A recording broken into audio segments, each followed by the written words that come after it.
देखिए दोस्तों, आज हम जनरल कंप्यूटर के एमसीक्यू क्वेश्चन देखेंगे जो कि विगत परीक्षा में बार बार पूछे जा रहे हैं। तो चलिए हम देखते हैं। इसमें देखेंगे हम कंप्यूटर परिचय, विकास एवं विशेषताएं, कंप्यूटर की संरचना एवं कार्यप्रणाली, इनपुट एवं output devices, operating system, memory, programming भाषाएं, Microsoft Word, MS Excel, presentation software, internet एवं नेटवर्क, डाटा सुरक्षा, ये सभी हम इसमें देखेंगे। सूचना एवं प्रौद्योगिकी। तो चलिए हम शुरू करते हैं। सबसे पहले हम देखते हैं इसमें कंप्यूटर परिचय, विकास एवं विशेषताएं।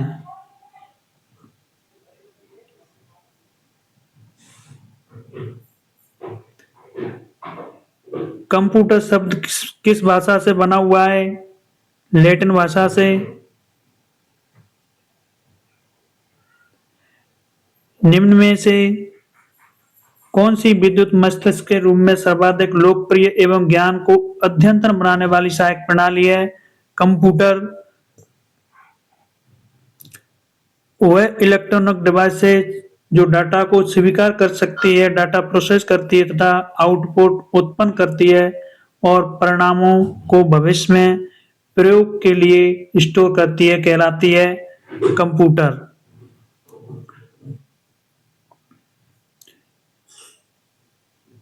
कोई व्यक्ति कंप्यूटर साक्षर कहलाता है यदि वह सक्षम हो केवल आवश्यक एप्लीकेशन को चलाने में।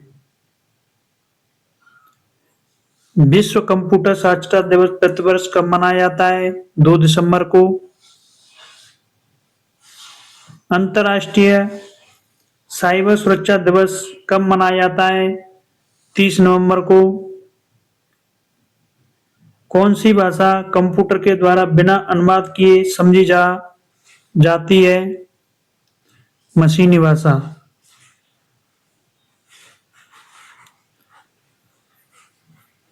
संसार का पहला गणक यंत्र क्या है? अबेकस।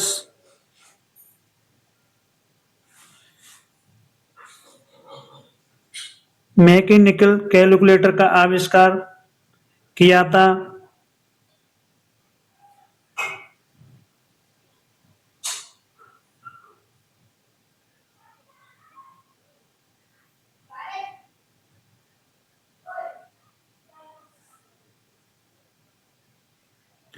इसका इसमें नहीं दे रखा है।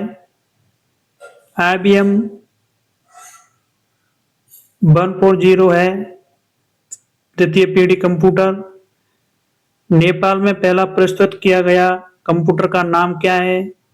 IBM 140।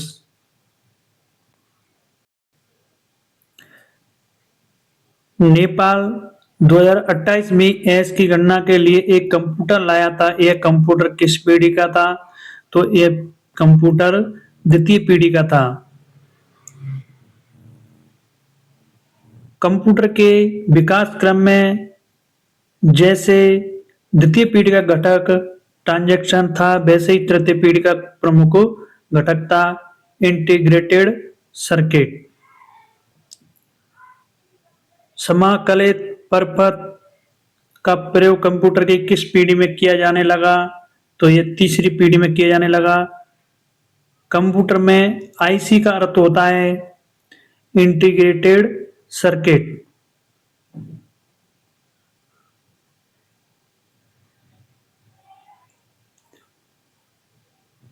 कंप्यूटर में उपयोग में आने वाली इंटीग्रेटेड सर्किट चिप किस पदार्थ से बनी होती है? तो यह सिलिकॉन की बनी होती है।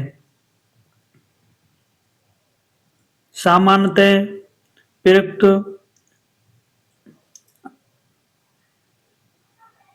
ICS है मोनोलिथिक। इंटीग्रेटेड सर्किट चिप का विकास किसने किया? तो यह JS किल्बी ने किया। टाइम शेयरिंग ऑपरेटिंग सिस्टम का उपयोग तीसरी पीढ़ी में हुआ था। IBM प्रणाली 360 निम्न में से किसका उदाहरण है? तो थर्ड जनरेशन कंप्यूटर का उदाहरण है।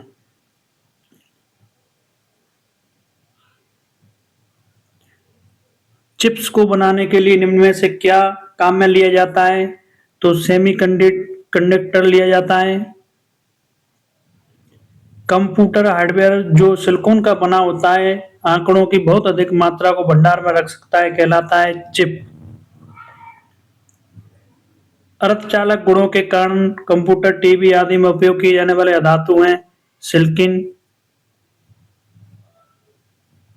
तीसरी पीढ़ी में कंप्यूटरों में निम्नलिखित में से कौन सा आईसी का उपयोग हुआ था?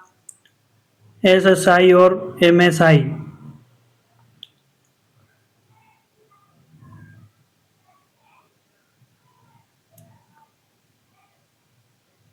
80286 माइक्रो प्रोसेसर वाले कंप्यूटर क्या होते हैं? एटी कंप्यूटर होते हैं।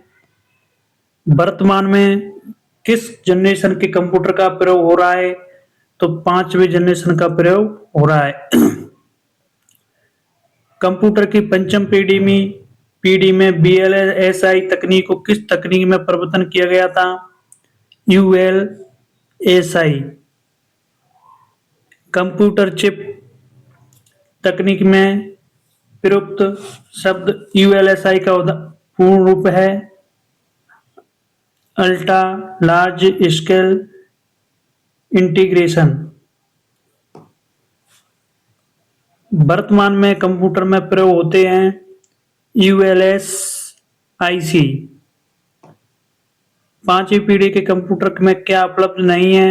निर्वात टी उपलब्ध नहीं है। भारत का प्रथम AI कंप्यूटर कहाँ लगाया गया? जोधपुर में। कृत्रिम बुद्धि AI का प्रयोग करने वाले कंप्यूटर कौन सी पीढ़ी से संबंधित है? पंचम पीढ़ी से। आर्टिफिशियल इंटेलिजेंस के जनक कौन है? John McCarthy. The father of artificial intelligence कहा जाता है जॉन मैकार्थी को। निम्नलिखित में से क्या कृत्रिम बुद्धि AI व्यक्तिगत डिजिटल असिस्टेंट नहीं है? Google Chrome. कंप्यूटर की पीढ़ियों के संदर्भ में स्तंभ 1 तथा स्तंभ 2 पर विचार करें। तो इसमें A नंबर सही है। ट्रांजिस्टर दूसरी पीढ़ी,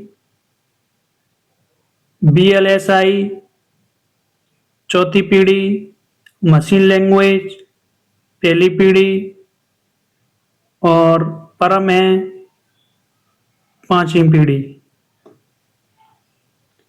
कंप्यूटरों की प्रथम से पंचम पीढ़ियों के संदर्भ में निम्न में से कौन सी श्रृंखला सही है?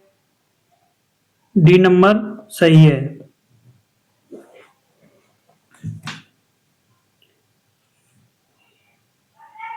क्लाइंट सर्वर सिस्टम में क्लाइंट कंप्यूटर अधिकांशतः किस प्रकार के होते हैं? मेनफ्रेम होते हैं। मेनफ्रेम या सुपर कंप्यूटर में एक्सेस के लिए यूजर्स अक्सर का प्रयोग करते हैं टर्मिनल का। प्राथमिक तौर पर एकल बस संरचना कहाँ पाई जाती है? मिनी और माइक्रो कंप्यूटर में। PDF का अर्थ है पर्सनल डिजिटल एसेट।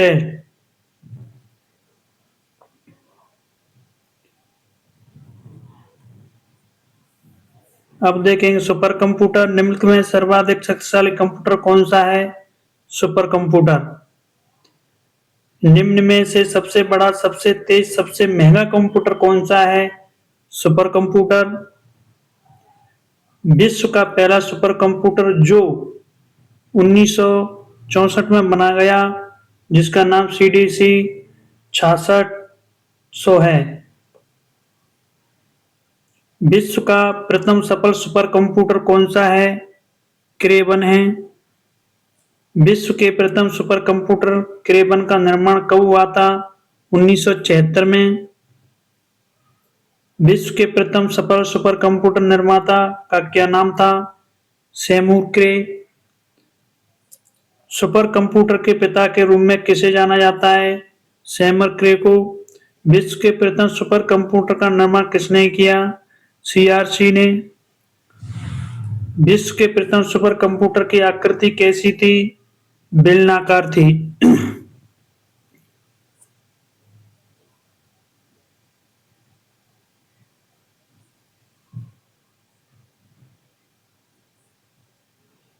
अब देखेंगे हम कंप्यूटर की संरचना एवं कार्यप्रणाली।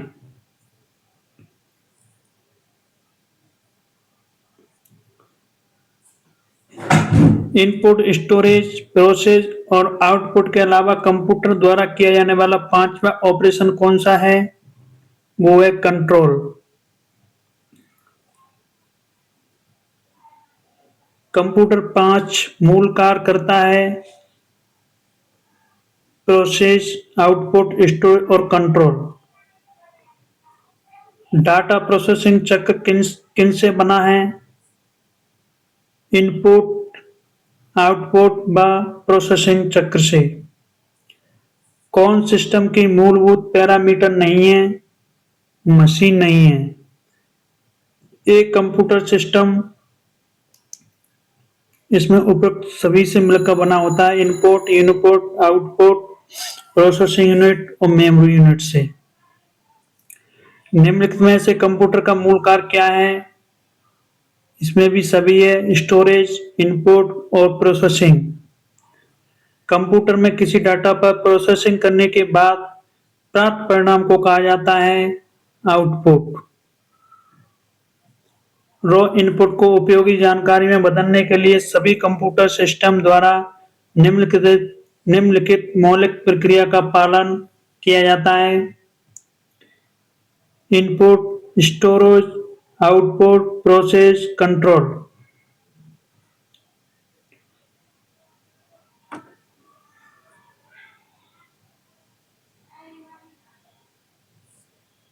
जब एक प्रणाली में इनपुट, प्रोसेस व आउटपुट पहले से पूरी तरह ज्ञात हैं, वह प्रणाली कहलाती है नियमात्मक, नियतात्मक,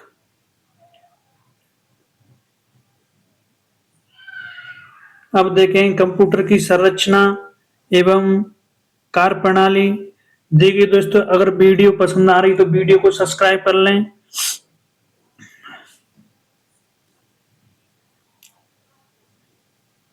एक कंप्यूटर ऑर्गेनाइजेशन दिखाता है कि कैसे ऑपरेशन विशेषताओं को एक साथ जोड़ा जाता है और कंप्यूटर को साकार करने में योगदान देता है।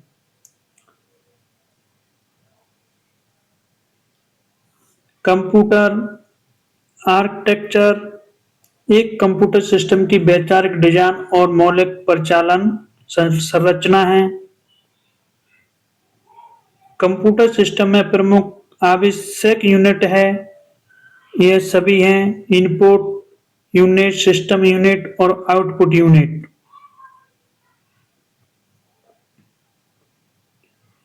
कंप्यूटर का कौन सा भाग डाटा की प्रोसेसिंग के लिए जिम्मेदार होता है? सीपीयू। इनपुट से आउटपुट में परिवर्तन किसके द्वारा होता है? सीपीयू के द्वारा।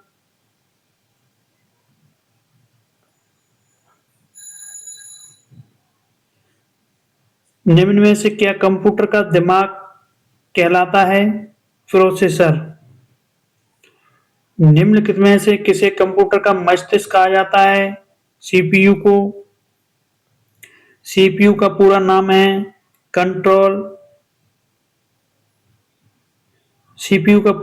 Central process unit. Central processing unit के भाग निम्न में से कौन से हैं?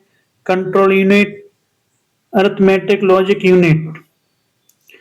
निम्नलिखित में से सेंट्रल प्रोसेसिंग यूनिट सीपीयू का भाग कौन सा है? एएलयू। इनमें से सीपीयू के मुख्य दो घटक कौन से हैं?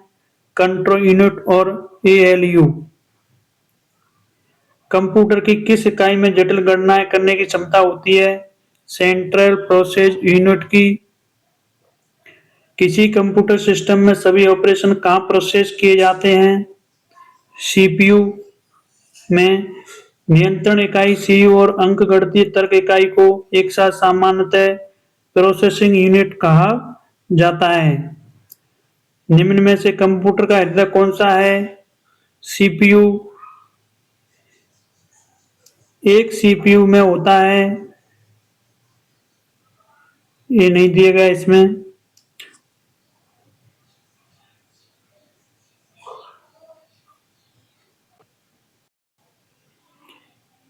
कंप्यूटर की कौन सी यूनिट सभी प्रकार के परिकलन करती है? एएलयू। निम्नलिखित में विकल्पों से कौन सी सभी अंकगणित और तार्किक प्रचालन अंकगणितीय और तार्किक इकाई? कंप्यूटर में गणनाएं करने के लिए कौन सा अवयव मुख्यतः उत्तरदायी होता है? Arithmetic logic unit. निम्नलिखित में से कौन सा विकल्प अरिथमेटिक और लॉजिकल ऑपरेशंस निष्पादित करता है? सीपीयू। दो या दो से अधिक डाटा के मध्य तुलना करने की गणना लॉजिकल।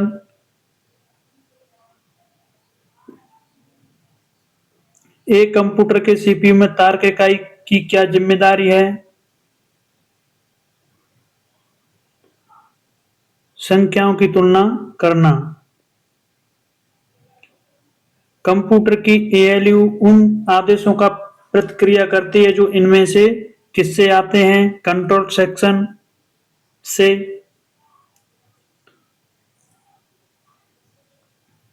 कंप्यूटर सिस्टम में समस्त कार्यों का संचालन एवं नियंत्रण किसकी देखरेख में होता है? सीयू। निम्नलिखित में से कौन सा कंप्यूटर सिस्टम के समग्र कामकाज को नियंत्रित करता है? नंबर 1 नियंत्रण इकाई, नंबर 2 अंकगणितीय तर्क इकाई। तो इसमें केवल एक है नियंत्रण इकाई। सीपीयू का वह भाग जो सभी कंप्यूटर कंपोनेंट की गतिविधियों को कोऑर्डिनेट करता है तथा कंप्यूटर का नियंत्रण भाग कहलाता है, वह निम्न में से कौन सा है? ओएससीयू कंट्रोल यूनिट। निम्नलिखित में से सीपीयू का कौन सा घटक सिस्टम को सीधे एग्जीक्यूट करने देने के लिए जिम्मेदार है? Control unit. निम्नलिखित में से कंप्यूटर का कौन सा भाग केंद्रीय नाड़ी तंत्र कहलाता है? Control unit. Input, output, processing और स्टोरेज की प्रक्रिया को जिस यूनिट की देखरेख में किया जाता है उसे कहा जाता है कंट्रोल यूनिट।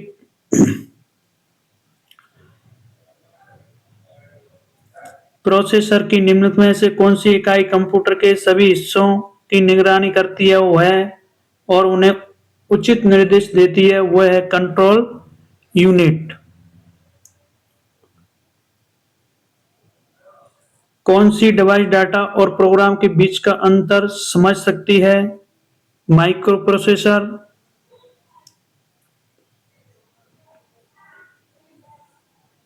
निम्न के कथनों में से सही गलत की पहचान करें। इसमें एक सही, दो सही और तीन गलत है। निम्नलिखित में से कौन सा विकल्प प्रोसेस की कई सूचना को उपभोक्ता के लिए उपयोगी स्वरूप में रूपांतरित और प्रस्तुत करता है? Output unit. पेंटियम चिप के सृजन से निम्नलिखित में से कौन सा व्यक्ति जुड़ा है? विनोद धाम।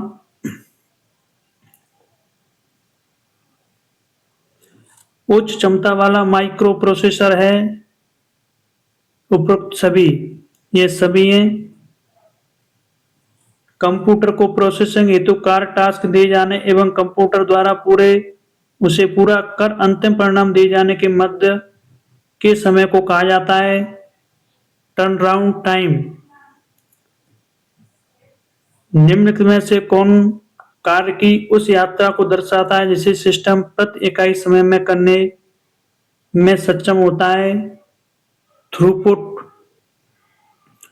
कंप्यूटर की कार्य क्षमता को दर्शित करने वाला अवयव है उपरोक्त सभी throughput, response time, turnaround time.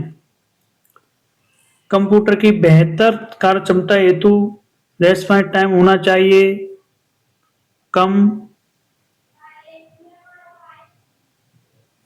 यदि आपने अपने पीसी की कार्यक्षमता को बेहतर करना चाहते हैं तो आपको निम्न को अपग्रेड करना होगा: सीपीयू को। अब देखेंगे इनपुट एवं आउटपुट डिवाइसेस।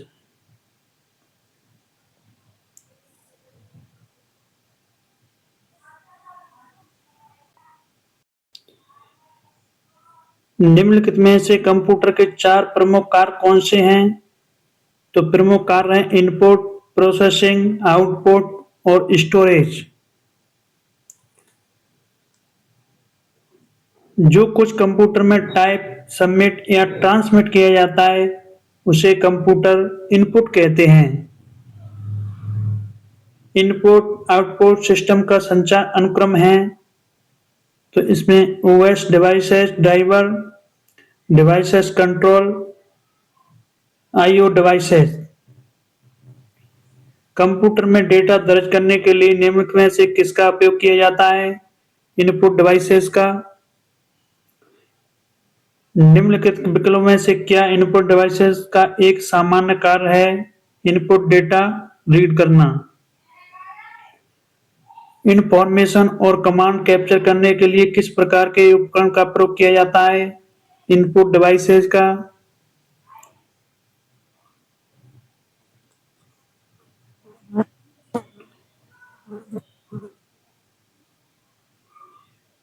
मानवीय निर्देशों को कंप्यूटर के समझने योग्य बिट संकेतों 0 और 1 में कौन परिवर्तन करता है? Input devices. वह डिवाइसेज जो सूचना को कंप्यूटर के समझने योग्य बनाते हैं कहलाते हैं तथा इसके विपरीत कार्य करने वाले डिवाइसेस कहलाते हैं इनपुट और आउटपुट।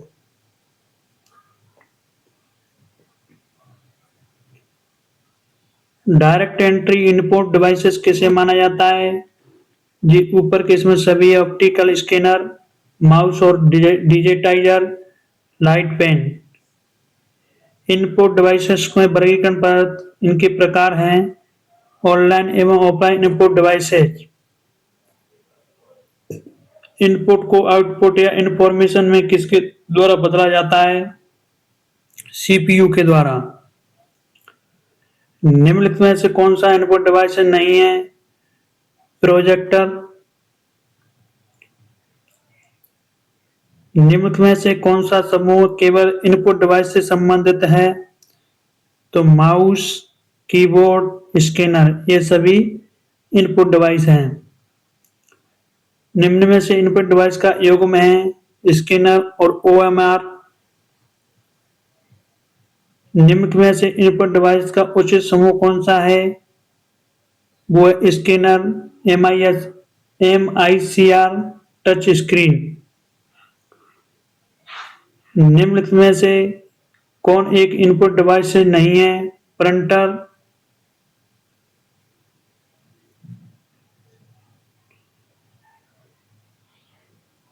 इनपुट डिवाइसेस का सही समूह चुनें: कीबोर्ड, माउस, स्कैनर, जॉयस्टिक ये सभी इनपुट डिवाइस हैं।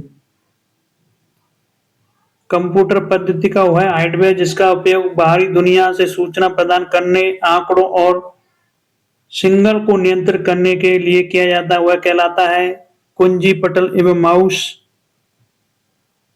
कीबोर्ड इस प्रकार का उपकरण है इनपुट। सर्वाधिक काम में लिया जाने वाला इनपुट डिवाइस है कीबोर्ड। कंप्यूटर का प्राथमिक इनपुट डिवाइस किसे माना जाता है? ए और बी को, कीबोर्ड और माउस को, दोनों को।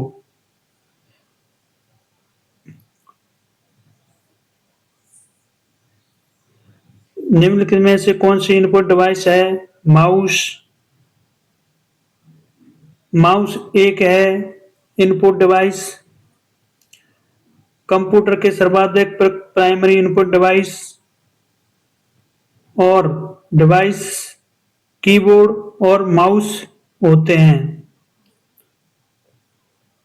माउस एक इनपुट डिवाइस है जो जीयूआई के सिद्धांत पर कार्य करने के कारण यूजर फ्रेंडली है। जीयूआई का पूरा नाम है ग्राफिकल यूजर इंटरफेस। कंप्यूटर के लिए माउस प्रणाली को किसने बनाया? डीसी इंजरबर्ट ने। इनपुट डिवाइस माउस का आविष्कार कब हुआ था? 1964 में। दोस्तों, अगर वीडियो अच्छी लग रही है तो वीडियो को लाइक कर लो, सब्सक्राइब कर लो। स्क्रीन पर माउस की स्थिति बताने हेतु प्रयुक्त 3 नुमा आकृति कहलाती है कर्सर। निम्न में से कौन सा माउस एक प्रकार का नहीं है? Hybrid mouse. निम्न में से कौन सा माउस लेजर का उपयोग करता है? ऑप्टिकल। एक ऑप्टिकल माउस में प्रकाश उत्सर्जन करने वाला एक यंत्र है जिसे डायोड कहा जाता है। कंप्यूटर में प्रयुक्त पॉइंटिंग डिवाइस माउस के बटन होते हैं। ऑल द अबव ये सभी होते हैं left button, right button, scroll button. Mouse द्वारा किसी फाइल, फोल्डर, आइकन को सिलेक्ट करने के लिए किया जाता है लेफ्ट क्लिक। किसी शब्द का चयन करने के लिए माउस का 2 बार लेफ्ट क्लिक किया जाता है, लेफ्ट क्लिक किया जाता है। किसी लाइन या वाक्य को सिलेक्ट करने के लिए माउस द्वारा, इसका इसमें नहीं दिया गया है,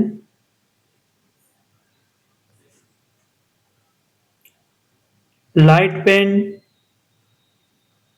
एक ऐसा इनपुट डिवाइस है जिसका उपयोग कंप्यूटर की स्क्रीन पर रेखा एवं चित्र बनाने के लिए किया जाता है। निम्नलिखित में से कौन सा एक हैंड हेल्ड इनपुट डिवाइस है जिसका उपयोग स्क्रीन पर कर्सर या पॉइंटर को स्थानांतरण करने के लिए किया जाता है? इसका ऑप्शन इसमें नहीं है, गलत है। स्क्रीन पर चीजें चुनने और ड्राइंग करने के लिए उपयोग होने वाले इनपुट डिवाइस को लाइट पेन कहते हैं। निम्न में से किस इनपुट डिवाइस में एक छोटी ट्यूब रखा फोटो सेल तथा एक ऑप्टिकल सिस्टम होता है? वो है लाइट पेन।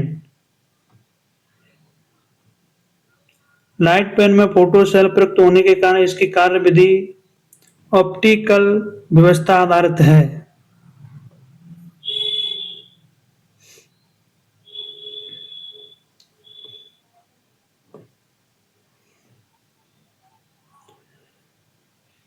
मोबाइल स्क्रीन के कंट्रोल हेतु प्रयुक्त इनपुट डिवाइस है स्टाइल्स।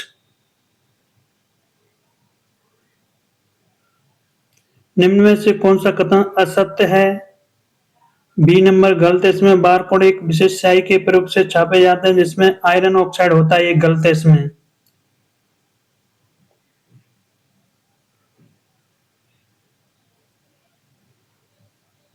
कच्चा नौ की छात्रा माई अपने पिता के साथ पहली बार बैंक जाती है। वो देखती है कि उसके पिता को एक छोटी पुस्तिका दी गई जिसे उसके पिता चेकबुक कहते हैं।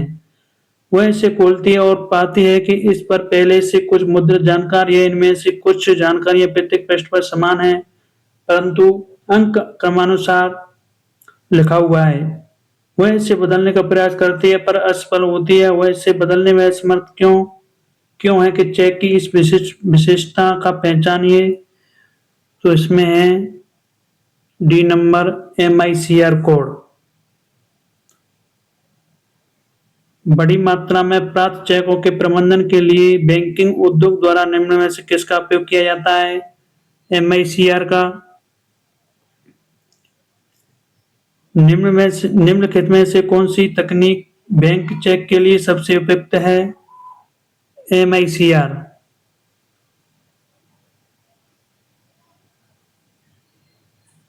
MICR स्कैनर इनपुट डिवाइस का एक उदाहरण है। बैंकिंग उद्योगों में चेक सत्यापित करने के लिए निम्न में से किस इनपुट डिवाइस का उपयोग किया जाता है? MICR का। MICR में C का मतलब क्या है? करेक्टर। चुंबकीय स्याही से कागज पर छपे हुए अक्षर को पढ़ाने हेतु प्रयुक्त डिवाइस है MICR। MICR से तात्पर्य है magnetic ink character reader, scanning की गतिविधि तकनीक जो पूर्व निर्धारित स्थान में लगे टेक्स्ट को पढ़ती है, क्या कहलाती है? OCR। टेक्स्ट इमेज को संपादन योग्य टेक्स्ट में बदलने के लिए निम्न में से किसका उपयोग किया जाता है? ऑप्टिकल कैरेक्टर रिकग्निशन का। इनपुट डिवाइस OCR का पूरा नाम है ऑप्टिकल चार्टर रिकॉग्निशन।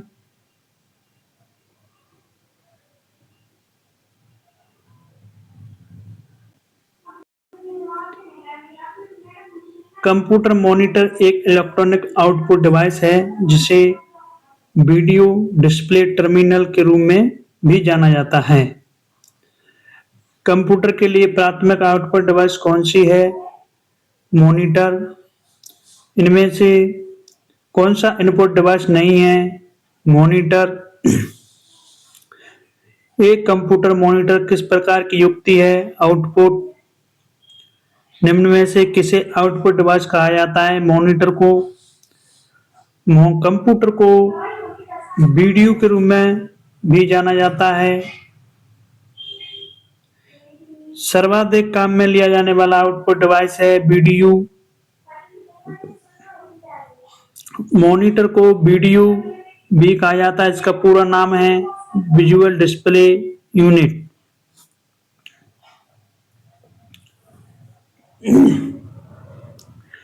एक मॉनिटर एक मानक आउटपुट डिवाइस होता है जो विभिन्न रंगों वाले हजारों पिक्सल प्रकाशित करके टेक्स्ट, चित्र और यूजर इंटरफेस तत्वों को प्रदर्शित करता है।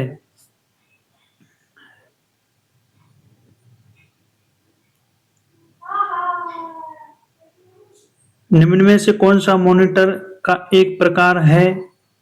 उपरोक्त सभी। CRT, LED, LCD। निम्न में से कौन सा मॉनिटर नहीं है? प्रोजेक्टर। LCD का अर्थ है liquid crystal display. LCD monitor में C का पूर्ण रूप क्या है? क्रिस्टल। LCD में तस्वीर बनाने के लिए किसका प्रयोग किया जाता है? लिक्विड क्रिस्टल का। गेमिंग उपकरण, दीवार घड़ी, घड़ियां, कैलकुलेटर और टेलीफोनों में उपयोग आने वाली स्क्रीन का क्या प्रकार है? LCD।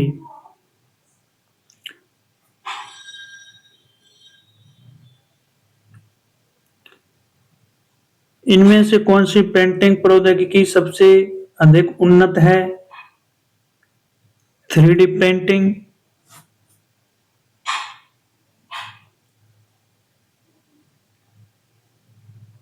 निम्नलिखित में से कौन एक सॉफ्ट कॉपी आउटपुट डिवाइस नहीं है? प्लॉटर। निम्न में से कौन सा सबसे श्रेष्ठ गुणधर्म का ग्राफिक्स रिप्रोडक्शन उत्पादित करता है? Plotter. Chart, graph, CAD drawing और मानचित्रों को प्रिंट करने के लिए आमतौर पर निम्न में से किसका उपयोग किया जाता है? प्लॉटर का।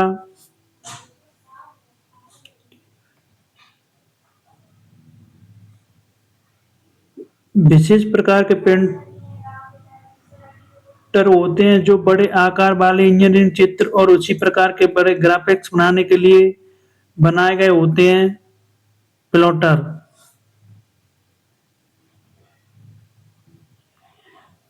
इनमें से कौन सा सबसे अच्छा ग्राफिकल आउटपुट देता है? प्लॉटर। एक इमारत के ग्राफिक डिजाइन प्रिंट करने के लिए निम्न में से कौन सा डिवाइस सर्वाधिक उपयुक्त है? वो है प्लॉटर। प्लॉटर विभिन्न रंगों वाली निरंतर रेखाएं उत्पन्न करने वाला एक आउटपुट डिवाइस है।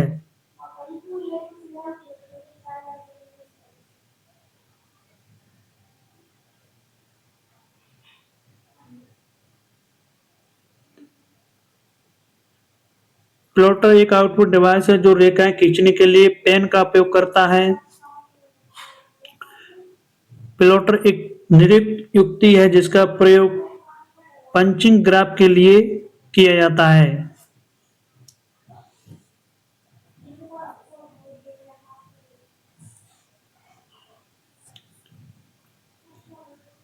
प्लॉटर एक्यूरेंसी को रिपीटेबिलिटी रिजोल्यूशन के पदों में मापा जाता है। इनमें से कौन सा शब्द या व्यंजक या परवर्णी शब्द कंप्यूटर कंट्रोल से संबंधित नहीं है? Flat panel. कंप्यूटर नेटवर्क में किस प्रकार के रिसोर्स की शेयर्ड कॉमन रिसोर्स होने की अत्यधिक संभावना है? प्रिंटर्स की। कौन सा आउटपुट डिवाइस है? मॉनिटर। निम्न में से कौन सा एक आउटपुट डिवाइस नहीं है? जॉयस्टिक। कौन सा आउटपुट डिवाइस है? मॉनिटर। निम्न में से कौन एक आउटपुट डिवाइस है? स्पीकर। निम्न में से कौन सी इनपुट डिवाइस नहीं है? स्पीकर। कंप्यूटर के स्पीकर किस प्रकार के डिवाइस हैं? आउटपुट।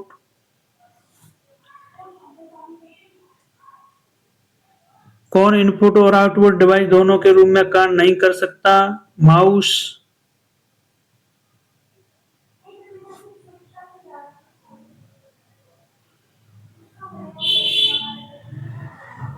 निम्न में से कौन सा डिवाइस इनपुट एवं आउटपुट दोनों के कार्य कर सकता है? संचार डिवाइस।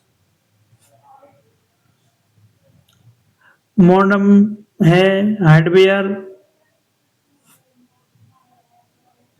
मॉडेम का पूरा नाम है मॉड्यूलेटर डिमोडुलेटर। निम्नलिखित में से कौन सा कथन सत्य है? मॉडेम एनालॉग सिग्नल को डिजिटल सिग्नल में तथा डिजिटल सिग्नल को एनालॉग सिग्नल में बदलता है।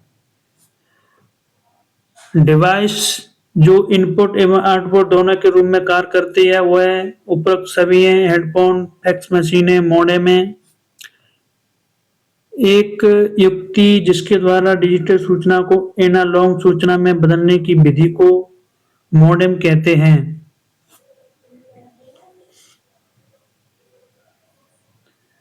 अब देखेंगे ऑपरेटिंग सिस्टम का परिचय।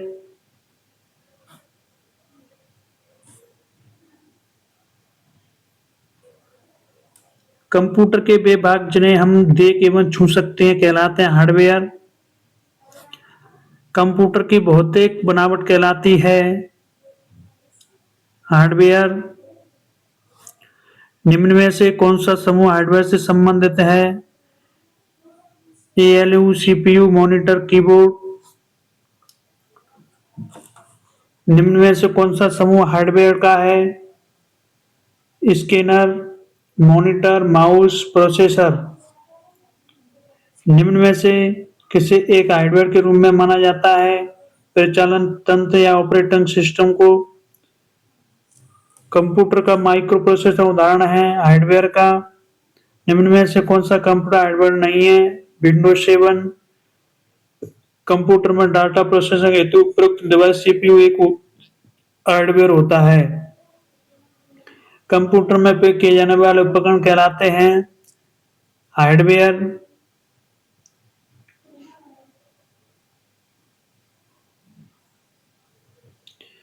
कंप्यूटर में दो होते हैं हार्डवेयर और सॉफ्टवेयर। हार्डवेयर भौतिक रूप से विद्यमान होते हैं जैसे input device, output device, storage device. और सॉफ्टवेयर भौतिक रूप से विद्यमान नहीं होते हैं जैसे उदाहरण operating system, Microsoft office, web browser. ये सभी कंप्यूटर के भाग हैं सीपीयू के।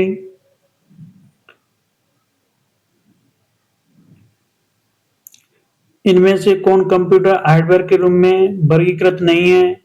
डीबीएमएस। कंप्यूटर हार्डवेयर निम्न में से किसके बिना कार्य नहीं कर सकता है? सॉफ्टवेयर के। हार्डवेयर को नियंत्रित एवं ऑपरेटर किसके द्वारा किया जाता है? सॉफ्टवेयर के। निर्देशों का समूह क्या कहलाता है? प्रोग्राम। कंप्यूटर सिस्टम का वह भाग जिसमें प्रोग्राम या अनुदेश शामिल होते हैं सॉफ्टवेयर।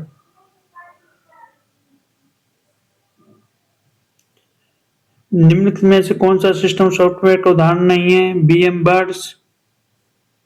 निम्न में से कौन सा एक सिस्टम सॉफ्टवेयर नहीं है? Database software. निम्न में से कौन सा एप्लीकेशन सॉफ्टवेयर नहीं है? MS Windows. ऑपरेटिंग सिस्टम में से क्या होता है? System software.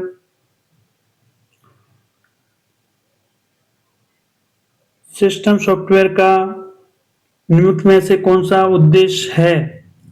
तो ये सभी उद्देश्य हैं: कंप्यूटर को बुनियादी बुनियादी कार्य क्षमता प्रदान करना, कंप्यूटर हार्डवेयर को नियंत्रित करना, यूजर्स एप्लीकेशन सॉफ्टवेयर और कंप्यूटर हार्डवेयर के बीच इंटरफेस के रूप में कार्य करना। ऑपरेटिंग सिस्टम निम्नलिखित में से क्या होता है? सॉफ्टवेयर होता है। निम्न में से कौन एप्लीकेशन सॉफ्टवेयर नहीं है? तो ऑपरेटिंग सिस्टम है। देखिए दोस्तों, अगर वीडियो पसंद आ रही तो वीडियो को सब्सक्राइब कर लें, लाइक कर लें। यह एक कंप्यूटर की जनरल क्वेश्चन की मैराथन क्लास है। इसमें से कोई भी क्वेश्चन बाहर नहीं आएगा, सभी इसमें पूछे गए परीक्षा में क्वेश्चन है। निम्न में से कौन सा सिस्टम सॉफ्टवेयर कंप्यूटर मेमोरी में लोड होता है जब एक कंप्यूटर चालू किया जाता है? Operating system. DOS, Unix, Windows किसके उदाहरण हैं ऑपरेटिंग सिस्टम के? निम्नलिखित में से ऑपरेटिंग सिस्टम नहीं है। Microsoft Edge. निम्नलिखित में से कौन एक कंप्यूटर ऑपरेटिंग सिस्टम नहीं है? बायोस। निम्न में से कौन सा ऑपरेटिंग सिस्टम नहीं है? MS office. निम्नलिखित में से कौन सा एक ऑपरेटिंग सिस्टम नहीं है? Firefox fox. निम्न में से कौन लिनक्स का वितरक है? केवल उबंटू, फेडोरा दोनों। यूनिक्स का विकास किसने किया? डेनिस रिची ने। यूनिक्स ऑपरेटिंग सिस्टम को किस भाषा में लिखा जाता है? सी में। यूनिक्स ऑपरेटिंग सिस्टम एक बहु उपयोगकर्ता ऑपरेटिंग सिस्टम है। यूनिक्स में पीडब्ल्यूडी का अर्थ है प्रेजेंट वर्किंग डायरेक्टरी। शेल और कर्नेल किसकी संरचना के भाग हैं ऑपरेटिंग सिस्टम के? कमांड इंटरप्रेटर को किस अन्य नाम से भी जाना जाता है? शेल के नाम से। लिनक्स ऑपरेटिंग सिस्टम हट किसे कहा जाता है? कर्नेल को। यूजर और एप्लीकेशन सॉफ्टवेयर द्वारा दिए गए निर्देशों को रीडेबल फॉर्मेट में बदलने कर्नेल तक पहुंचाने का कार्य करता है शेल। कर्नेल ऑपरेटिंग सिस्टम का कोर होता है। यह ऑपरेटिंग सिस्टम के अन्य सभी भागों को मूलभूत सेवा प्रदान करता है।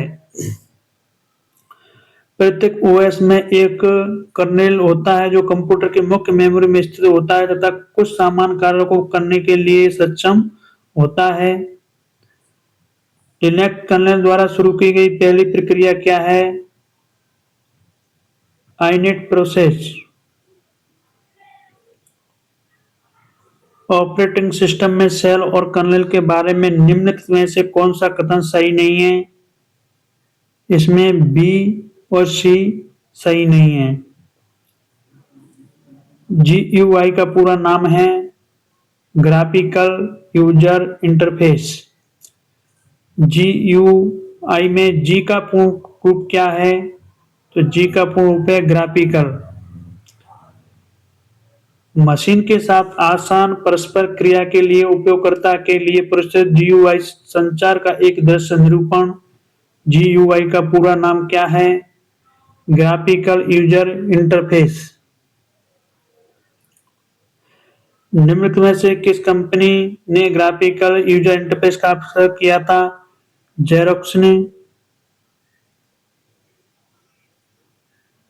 एक ऑपरेटिंग सिस्टम एक व्यक्ति को प्रतीकों, आइकन, विजुअल मेटाफर और पॉइंटिंग डिवाइसों के उपयोग के माध्यम से कंप्यूटर के साथ संवाद करने से सक्षम बनाता है।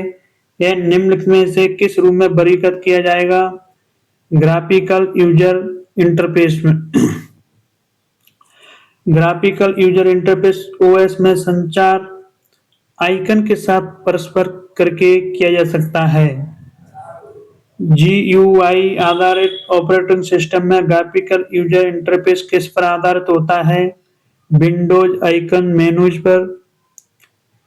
निम्नलिखित में से क्या डब्ल्यूआईएमपी में सम्मिलित नहीं है? माउस। जीयूआई आधारित ऑपरेटिंग सिस्टम में यूजर इंटरफेस निम्नलिखित में से किसका इस्तेमाल नहीं करता है? ग्राफ्स। जीयूआई किन दो के मध्य के इंटरफेस के लिए प्रयोग किया जाता है? सॉफ्टवेयर और यूजर। एक open source mobile operating system में लाइनेक्स 2.6 कर्नेल पर आधारित व इसका स्वामित्व गूगल के पास है। एंड्रॉयड। निम्नलिखित में से कौन सा एक ऑपरेटिंग सिस्टम है? सूशे। निम्नलिखित कथनों में से सही गलत की पहचान करें। इसमें ए सही है, ए वाला बी गलत है। ऐसे सॉफ्टवेयर जो सिस्टम में पूर्व निर्धारित इंस्टॉल ना होकर किसी सामान्य विशेष कार्य या उद्देश्य को क्रियान्वित करने हेतु प्रयोग किए जाते हैं उन्हें हम अनुप्रयोग सॉफ्टवेयर और एप्लीकेशन सॉफ्टवेयर दोनों कहते हैं। उपयोगकर्ता द्वारा कंप्यूटर पर निष्पादन किए जाने वाले विशिष्ट कार्यों में प्रयोग किए जाने वाले सॉफ्टवेयर का नाम क्या है? Application software.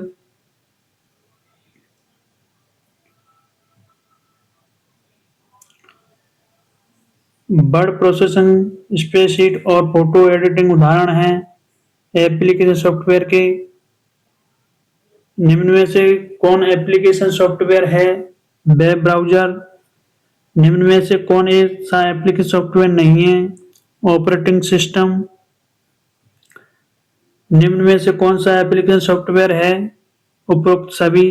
Google Chrome, MS Excel, Photoshop. Microsoft Office किस प्रकार के सॉफ्टवेयर का उदाहरण है? अनुप्रयोग सॉफ्टवेयर का। इनमें से कौन सा एक एप्लीकेशन सॉफ्टवेयर है? ऑटोकैड।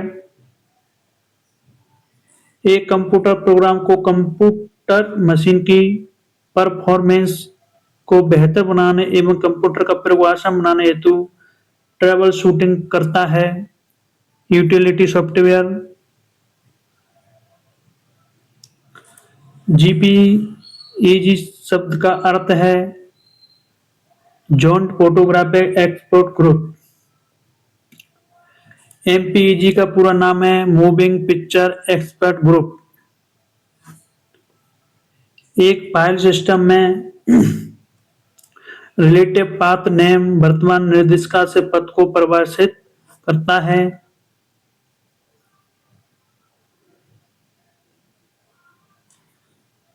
जब एक उपयोगकर्ता कंप्यूटर में बहुत प्रक्रिया आरंभ करता है तो कंप्यूटर FIFO अनुपालन करता है। FIFO का विस्तृत रूप है first in first out.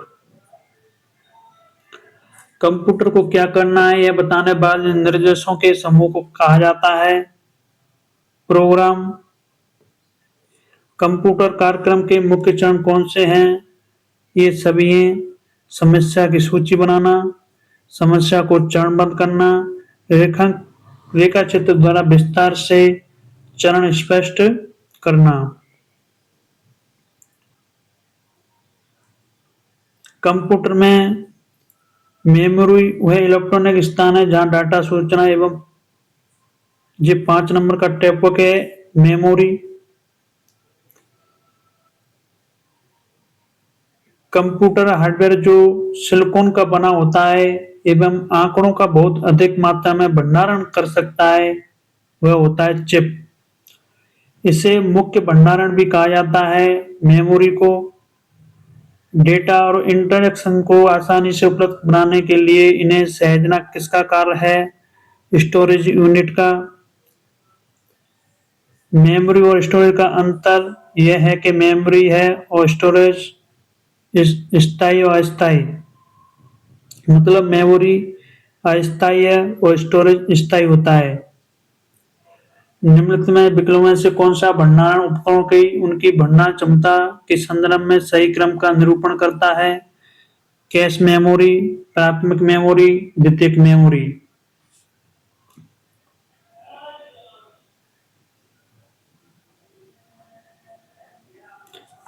Memory को उसकी संग्रहण क्षमता के बढ़ते क्रम में व्यवस्थित करें। Register, cache memory, RAM, hard disk.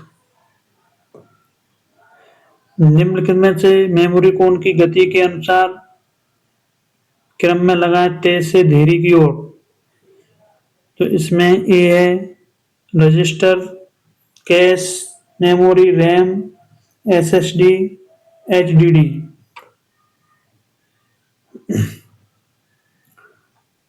देखिए दोस्तों, यह एक टेबल है, इसमें से हर परीक्षा में एक क्वेश्चन देखने को आपको मिलेगा। जीरो, जीरो या वन एक बिट या एक बिट होता है। एक निम्बल या आधा बाइट 4 बिट होता है। एक बाइट या 2 निम्बल 8 बिट होता है। एक किलोबाइट 1024 बाइट के बराबर होता है। एक मेगाबाइट 1024 किलोबाइट के बराबर होता है। एक गीगाबाइट या 1 जीबी 1024 एमबी के बराबर होता है मेगाबाइट। एक टेराबाइट 1024 जीबी के बराबर। एक टीबी 1024 टीबी के बराबर। एक ईबी 1024 पीबी के बराबर। एक जेबी 1024 ईबी के बराबर। एक बाईबी 1024 जेडबी के बराबर होता है। एक बीबी 1024 बाईबी के बराबर होता है। एक जियो बाइट 1024 बीबी के बराबर होता है। स्टोरेज स्पेस के आकार के अनुसार निम्न में से कौन सा विकल्प अवरोही क्रम में व्यवस्थित है? सी एमबी, केबी, बाइट, निम्बल। एक निम्बल तुल्य है 4 बिट्स के। एक निम्बल में कितनी बिट्स होती हैं? 4। एक बाइट के बराबर है 8 बिट्स। कितने बिट्स एक बाइट के बराबर होते हैं? 8।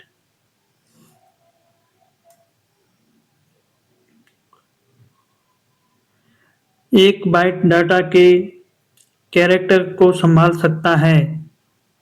8 बिट का संग्रह कहलाता है बाइट।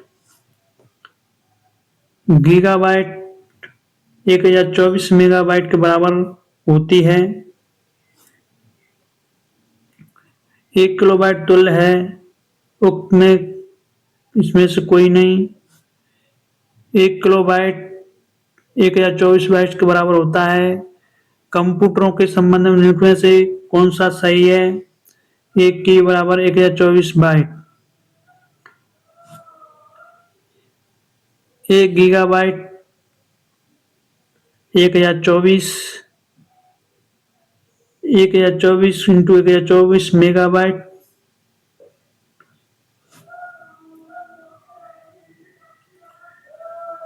लगभग 1000 मेगाबाइट एक गीगाबाइट होता है। एक पीबी बराबर 1024 टीबी होता है। एक मेगाबाइट बराबर 1 मिलियन बाइट होता है। एक टेराबाइट में शामिल है 1024 गीगाबाइट। बाइट्स में 2 MB कैश मेमोरी निम्नलिखित में से किसके समतुल्य है? 2 स्टार 1024 स्टार 1024 बाइट।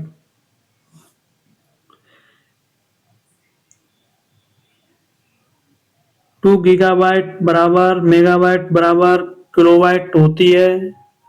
तो इसमें ये ऑप्शन आएगा 2 इंटू 1024, 2 इंटू 1024 इंटू 1024।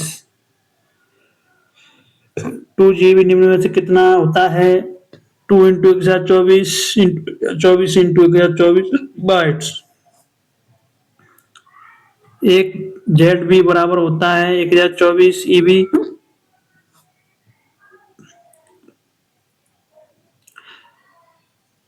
पेटाबाइट आकार के डेटा को बिग डेटा कहा जाता है। निम्नलिखित में से 1 GB का सही समतुल्य है 2/10 MB। 2/20 बाइट तथा 2/40 बाइट्स क्रमशः 1 MB 1 TB के बराबर होती है।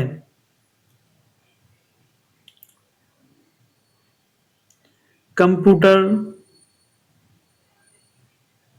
में दो मौलिक प्रकार की मेमोरी कौन कौन सी हैं? तो प्राइमरी एंड सेकेंडरी मेमोरी।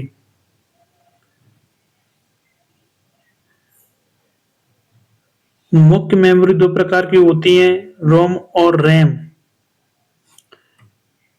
निम्नलिखित में से वह कौन सी मेमोरी है जिसे डेटा प्रोसेसिंग के समय डेटा और संकेतों को संग्रहित करने के लिए CPU द्वारा प्रयोग किया जाता है? प्राथमिक मेमोरी। देखिए मेमोरी का एक चार्ट बना हुआ है, इसको अच्छे से देख लीजिए। मेमोरी एक होती है प्राइमरी, दूसरी होती है सेकेंडरी। प्राइमरी में रैम रोम होती है और सेकेंडरी में magnetic optical electronic store device magnetic type होता है।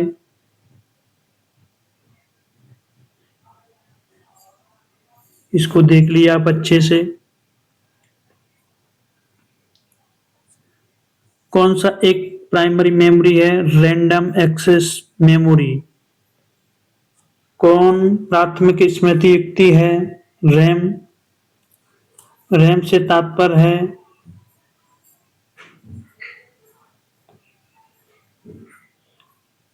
तो यह random access memory. RAM computer की प्राइमरी मेमोरी है। वह स्थान जहां प्रोग्राम फाइल और डेटा कंप्यूटर में संग्रहित किए जाते हैं। Hard disk. निम्नलिखित भंडारण युक्ति में किसमें डेटा की सबसे बड़ी राशि स्टोर करते हैं? हार्ड डिस्क में। निम्नलिखित में से कौन सा स्टोर डिवाइस अधिकतम मात्रा में डेटा स्टोर कर सकता है? Hard disk. निम्नलिखित में से कौन सा विकल्प कंप्यूटर में सेकेंडरी स्टोर डिवाइस है? हार्ड डिस्क है। एक सामान्य डेस्कटॉप कंप्यूटर में निम्न में से कौन सा मेमोरी आकार सबसे बड़ा है? Hard disk. हार्ड डिस्क के दोनों पक्ष किस में लेपित होते हैं? चुंबकीय धातु ऑक्साइड में। रिमूवेबल डिस्क में अभी शामिल होते हैं सिवाय हार्ड डिस्क के ड्राइव में।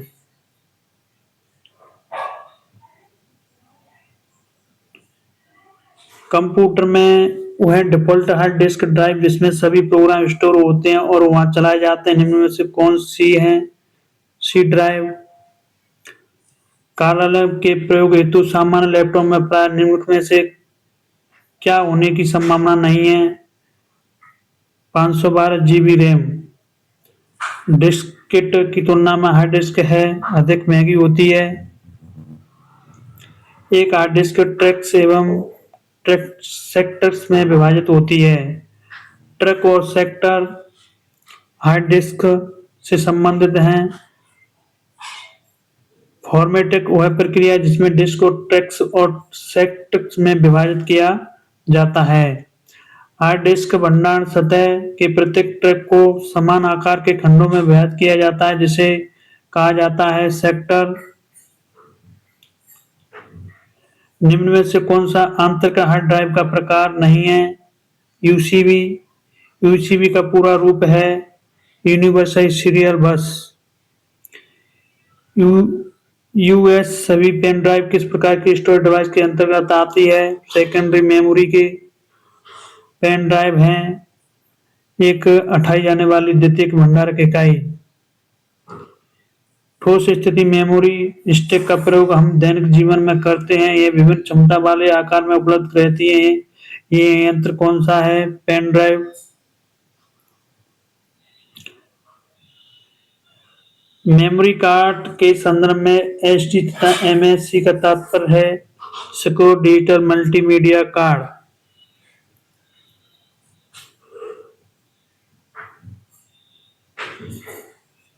अब देखेंगे हम प्रोग्रामिक भाषा। कंप्यूटर प्रोग्रामिंग में इस्तेमाल की जाने वाली 3 प्रकार की बुनियादी भाषाएं कौन सी हैं? मशीनी, असेंबली तथा हाई लेवल लैंग्वेज। निम्नलिखित में से प्रत्येक समूह की 3 प्रकार की मूलभूत भाषाओं में से कंप्यूटर प्रोग्रामिंग में किसका प्रयोग किया जाता है? तो मशीन, असेंबली और उच्च स्तर की भाषा का।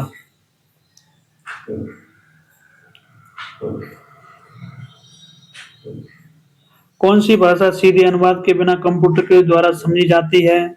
मशीनी भाषा। एक कंप्यूटर केवल निर्देशों का एक्सप्रेशन कर सकता है जो निम्न में होते हैं। मशीन लैंग्वेज, भाषा जिसे कंप्यूटर समझाता है और निष्पादन करता है। मशीनी भाषा।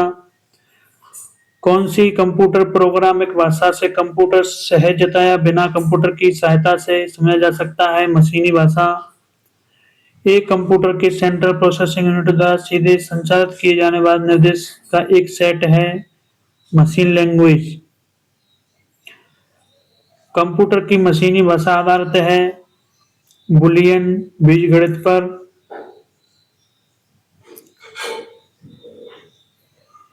वैज्ञानिक गणनाओं के लिए प्रमुख रूप से प्रयोग की जाने वाली कंप्यूटर भाषा कौन सी है? फोर्ट्रॉन। फोर्ट्रॉन एक प्रोग्रामिंग भाषा है। फोर्ट्रॉन से क्या प्रदर्शित होता है? Translation formula. प्रथम उच्च स्तरीय प्रोग्रामिंग भाषा थी फोर्ट्रॉन।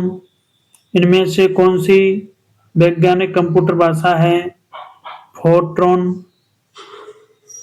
FORTRN का प्रयोग के लिए नहीं होता है, चित्र बनाने के लिए। सी भाषा क्या है? High level language. सी है हाई लेवल लैंग्वेज कुछ लो लेवल फीचर के साथ।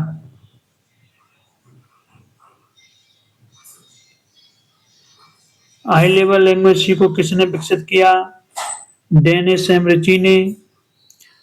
प्रोग्रामिंग भाषा सी का रचयिता डेनिस रिची एवं C++ का रचयिता जेम्स गोसलिंग हैं। लिनक्स किस भाषा में लिखा है? तो ये सी में लिखा है।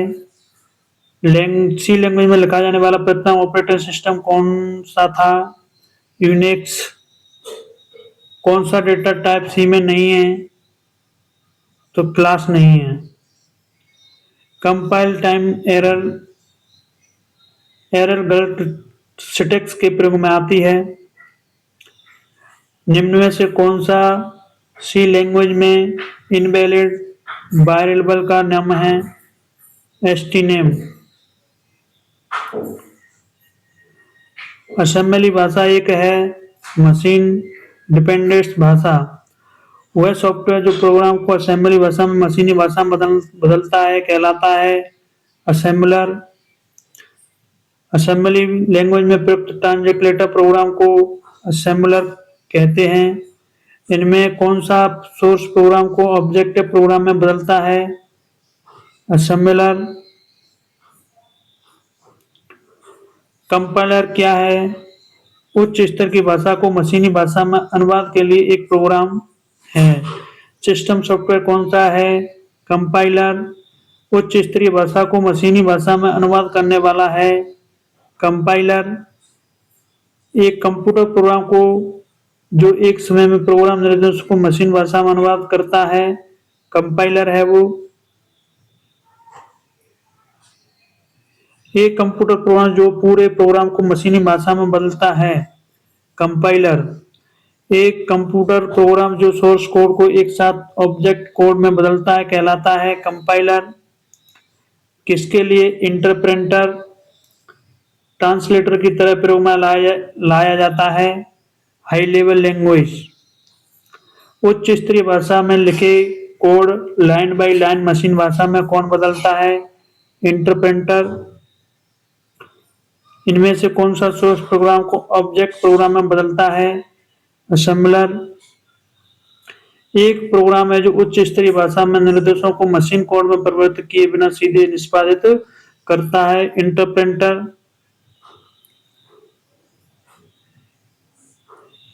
वह कंप्यूटर भाषा जो संरचित दस्तावेजों की प्रस्तुति को व्यक्त करती है जिसे SCS स्टाइल शीट लैंग्वेज कहलाती है। एक डॉक्यूमेंट की एक तरीके से व्याख्या करने के लिए व्याकरण जो वाक्य रचना के कारण टेक्स्ट को अलग पहचाना जाता है जिसे HTML मार्कअप लैंग्वेज है। एक जैसे डाटा टाइप मूल्यों के संग्रह को एरे कहते हैं। निम्नलिखित में से कौन सा अनुवादक उच्च स्तरीय भाषा को एक ही बार में लो लेवल भाषा में परिवर्तन कर देता है? कंपाइलर। पाइथन एक हाई लेवल लैंग्वेज है।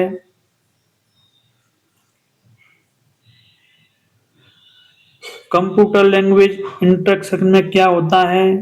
अप कोड और ऑपरेंड दोनों। किसी टास्क को पूर्ण करने के लिए स्टेप बाय स्टेप प्रोसीजर्स के लिए सेट को क्या कहते हैं? एल्गोरिथम। नियमों का समूह जिसका किसी विशेष समस्या को हल करते समय पालन किया जाना चाहिए वह है एल्गोरिथम। एक एल्गोरिथम को जटिलता प्रतिनिधित्व करता है कॉम्प्लेक्सिटी। फंक्शन ओवरलोडिंग होती है compile time.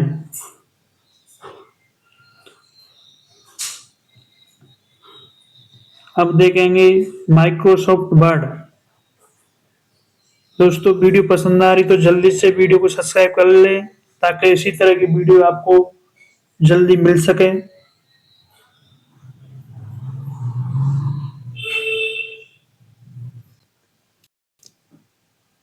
Application software MS office को बनाने वाली कंपनी है माइक्रोसॉफ्ट।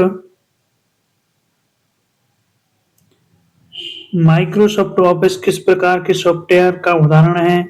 एप्लीकेशन सॉफ्टवेयर का। माइक्रोसॉफ्ट ऑफिस का उदाहरण क्या है?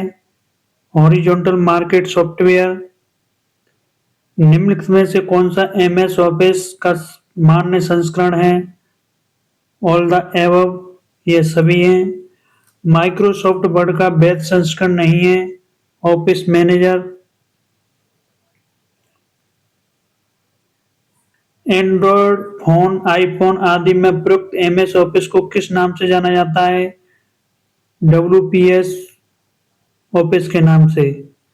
एंड्रॉयड फोन में प्रयुक्त WPS का पूर्ण नाम क्या है? Writer presentation spreadsheet. Microsoft office का निजी सूचना प्रबंधक है आउटलुक। किसी डॉक्यूमेंट को बनाने, एडिट करने और प्रिंट करने हेतु कंप्यूटर कौन सी तकनीक का प्रयोग करता है? वर्ड प्रोसेसिंग का। टेक्स्ट आधारित डॉक्यूमेंट के निर्माण हेतु निम्नलिखित में से किसका प्रयोग किया जाता है? वर्ड प्रोसेसिंग सॉफ्टवेयर का। वर्ड आर्ट को आवश्यकतानुसार मॉडिफाई करने के लिए निम्न में से किस टैब का उपयोग करते हैं? फॉर्मेट टैब का। MS वर्ड नया डॉक्यूमेंट तैयार करने हेतु प्रयुक्त शॉर्टकट की क्या है? तो वो है Ctrl+N। MS वर्ड में डॉक्यूमेंट को सेव करने की शॉर्टकट की क्या है? Ctrl+S। MS वर्ड में Ctrl+S होता है सेव करने के लिए। निम्न में से कौन सी सेव एज की शॉर्टकट की है F12। F1 कुंजी का प्रयोग किया जाता है हेल्प के लिए। नया एम नया MS वर्ड डॉक्यूमेंट खोलने के लिए शॉर्टकट की क्या है Ctrl+O। निम्नलिखित में से कौन MS ऑफिस में ओपन कमांड है Ctrl+O। एमएस वर्ड में F12 कुंजी का प्रयोग करने में कौन सा डायलॉग बॉक्स खुलता है सेव एज।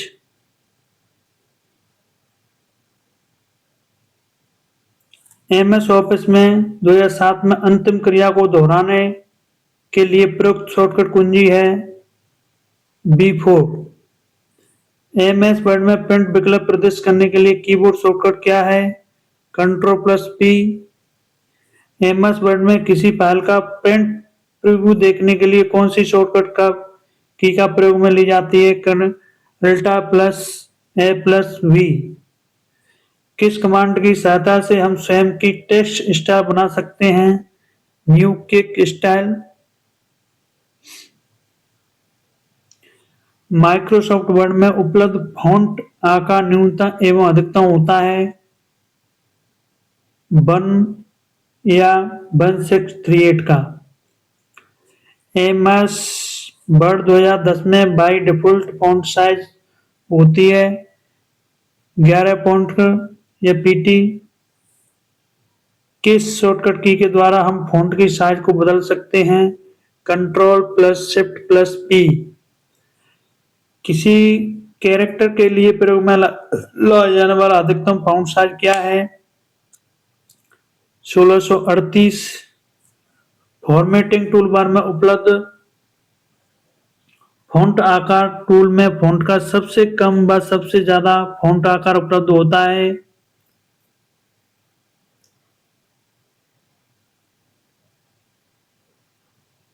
8 और 72।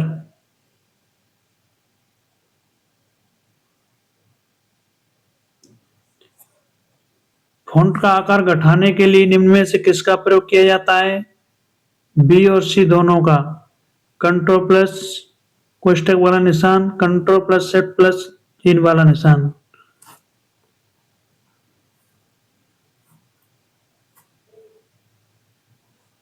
एमएस वर्ड में निम्न में से किस शॉर्टकट कुंजी का उपयोग एक बार में वर्ण के आकार को एक फॉन्ट कम करने के लिए किया जाता है कंट्रोल प्लस कोष्टक वाला निशान। एमएस वर्ड में आप चयनित टेक्स्ट के फॉन्ट आकार साइज को हर बार एक फॉन्ट से कैसे बढ़ा सकते हैं Ctrl+ ये वाला निशान दबाकर। निम्न में से कौन फॉन्ट स्टाइल नहीं है सुपरस्क्रिप्ट। एमएस वर्ड में बाय डिफॉल्ट प्रयुक्त फॉन्ट स्टाइल होता है रेगुलर। एमएस वर्ड में Ctrl+B किस काम आता है चुने हुए अक्षरों को बोल्ड करने के लिए। एमएस वर्ड में Ctrl+1 क्या काम करेगी चुने हुए अक्षरों को टेढ़ा करने के लिए। एमएस वर्ड में लेट लिस्ट के अंडर स्टैटिक ग्रुप के उदाहरण क्रम से हैं राजस्थान ए नंबर। एमएस वर्ड में चयनित टेक्स्ट को अंडरलाइन करने की शॉर्टकट की है Ctrl+U। अगर Ctrl+U दबाते हैं तो अंडरलाइन हो जाएगी। एमएस ऑफिस सॉफ्टवेयर में किसी लाइन या टेक्स्ट के केंद्र संरेखण के लिए शॉर्टकट कुंजी क्या है Ctrl+E। Ctrl+R का प्रयोग किया जा सकता है सिलेक्टेड पैराग्राफ को राइट अलाइन करने हेतु। एमएस एमएस वर्ड में पैराग्राफ का डिफॉल्ट अलाइनमेंट होता है लेफ्ट।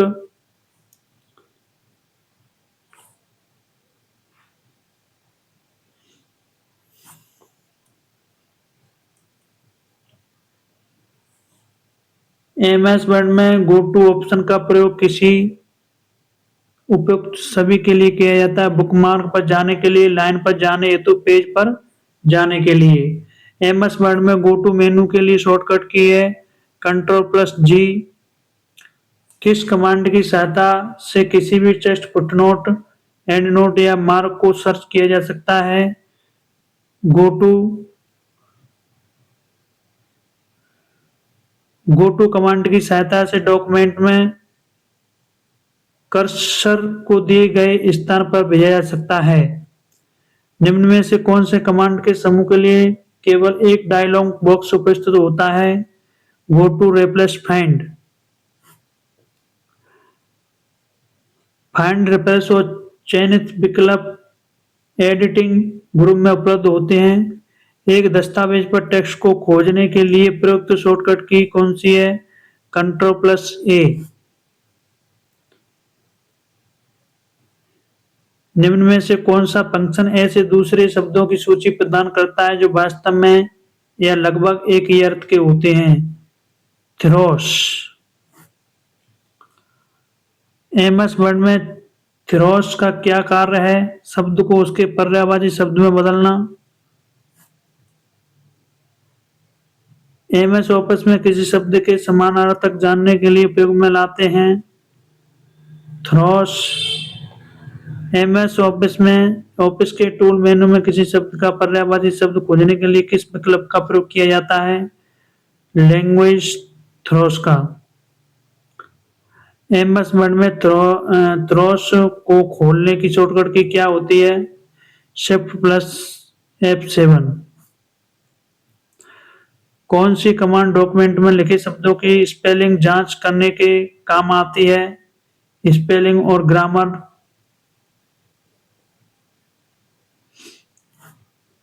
एमएस वर्ड में वर्तनी जांचने के लिए आप निम्न में से कौन सी कुंजी की का प्रयोग करते हैं? F7 का। एमएस वर्ड में स्पेलिंग व ग्रामर के लिए निम्न में से कौन सी शॉर्टकट की है? F7। एमएस वर्ड में शब्दों के नीचे लाल रंग की तरंगित रेखा वर्तनी में अशुद्धि को दर्शाता है। यदि किसी शब्द, लाइन या टेक्स्ट में व्याकरण संबंधी अशुद्धि हो तो उस टेक्स्ट के नीचे किस कलर की लाइन दिखती है? ग्रीन। डॉक्यूमेंट को स्वतः सही करने के लिए हम ऑटो करेक्ट फीचर का उपयोग करते हैं। वर्ड में जो विशेषता सामान्यतः त्रुटियों का ऑटोमेटिकली पता लगा लें उसे ऑटो करेक्ट कहते हैं। ऑटो करेक्ट मूल रूप से में किन शब्दों को बदलने के लिए बनाया गया है? गलत वर्तनी। ऑटो करेक्ट का परिणाम मिलता है स्पेस बार दबाने पर। माइक्रोसॉफ्ट वर्ड महीने की स्पेलिंग का अपने आप अंदाजा लगा देता है जब आप महीने के पहले 4 कैरेक्टर टाइप करते हैं।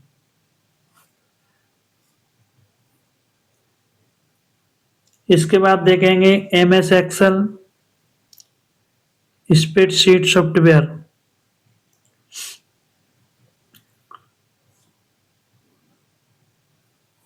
एमएस एक्सेल है spreadsheet application software. Word processor तथा स्प्रेडशीट उदाहरण हैं एप्लीकेशन सॉफ्टवेयर का।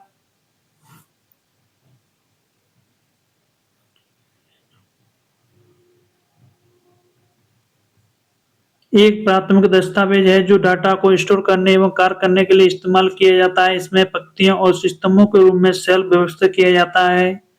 स्प्रेडशीट या वर्कशीट। निम्न में से कौन सा प्रोग्राम आपको रो और कॉलम की संख्याओं की गणना करने की सुविधा देता है? स्प्रेडशीट और प्रोग्राम। निम्न में से कौन सा स्प्रेडशीट प्रोग्राम का प्रकार नहीं है? रोज सिम्फनी। किस प्रकार का सॉफ्टवेयर लेखाकार के वर्कशीट जैसा होता है? स्प्रेडशीट। निम्न में से कौन सा एक स्प्रेडशीट का प्रकार है? All the these. सबसे पुराना स्प्रेडशीट पैकेज है विजिकल।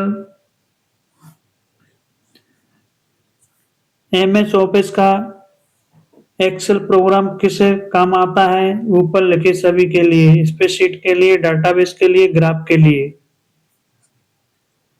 निम्नलिखित फाइल एक्सटेंशन में कौन एमएस एक्सेल फाइल का एक्सटेंशन नहीं है? Dot SX. एमएस एक्सेल में बनाई गई फाइल का फाइल एक्सटेंशन होता है डॉट एक्सएलएस।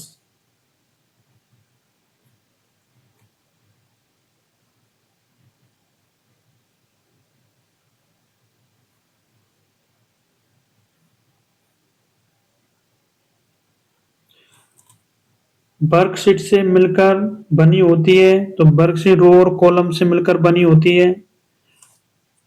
किसी भी सूचना या आंकड़ों को सरलता से पठनीय बनाने हेतु शीट का उपयोग कर रो एवं कॉलम में व्यवस्थित किया जाता है। निम्न में से कौन सा प्रोग्राम आपको रो और कॉलम की संख्याओं की गणना करने की सुविधा देता है? Spreadsheet programme. एक स्प्रेडशीट में डाटा किसे व्यवस्थित रहता है? रो और कॉलम से। एक्सेल 2010 में बनी हुई फाइल से प्रत्येक पेज को क्या क्या कहते हैं? वर्कशीट। हेर फेर करने के लिए डेटा और फॉर्मूलों की प्रति और स्तंभ व्यवस्था को स्प्रेडशीट कहते हैं। माइक्रोसॉफ्ट एक्सेल 2007 में एक एकल फाइल या डॉक्यूमेंट को कहते हैं वर्कबुक। कई वर्कशीट मिलकर एक वर्कबुक बनाती हैं।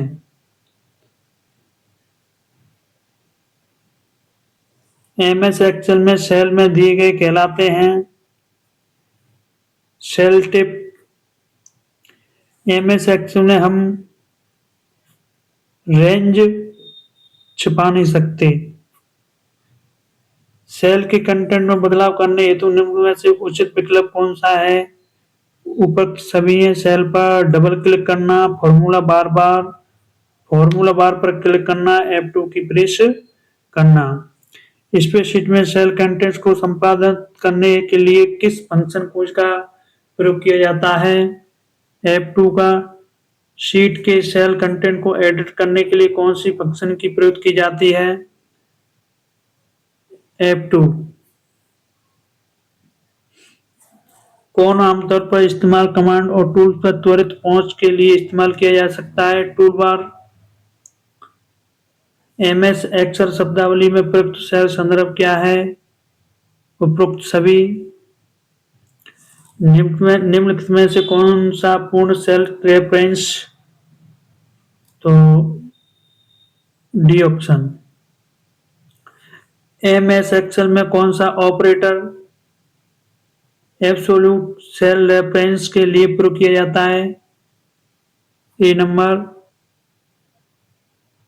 किस रेफरेंसिंग में फॉर्मूला कॉपी करते समय सेल रेफरेंस नहीं बदलता है? तो इसमें आएगा डी नंबर। एक्सेल में एक फॉर्मूला बनाने के लिए आवश्यक है वैल्यू और सेल रेफरेंस दोनों। एक्सेल में फॉर्मूला निम्न में से बने होते हैं अर्थमेटिक ऑपरेटर एवं फंक्शन के। एक्सेल विंडो को कौन सा क्षेत्र सेल के मान एवं सूत्र को प्रदर्शित करता है? Formula bar.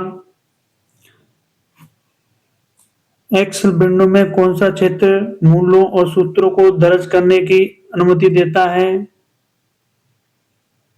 Formula bar. एक फॉर्मूला बार बनाने के लिए पहले आप फॉर्मूला को सेल में रखें। एमएस एक्सेल में सूत्र प्रारंभ होता है बराबर से। एमएस एक्सेल में प्रयुक्त होने वाली फॉर्मूला का निश्चय प्रारूप है फॉर्मूला का नाम बी नंबर। एक्सेल में एक वैलिड फॉर्मूला किससे शुरू होता है? D number.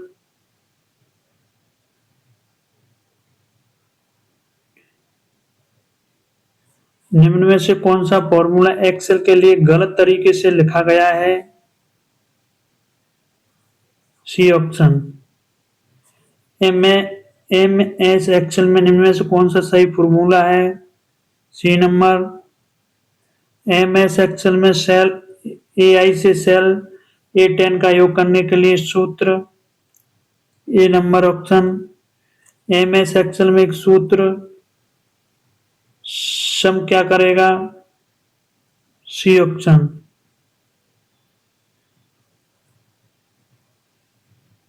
किसी सॉफ्टवेयर में डाटा को संगठित किया जाता है ताकि खोज विधि में विभिन्न फाइलों से संबंधित जानकारी उपलब्ध हो सके।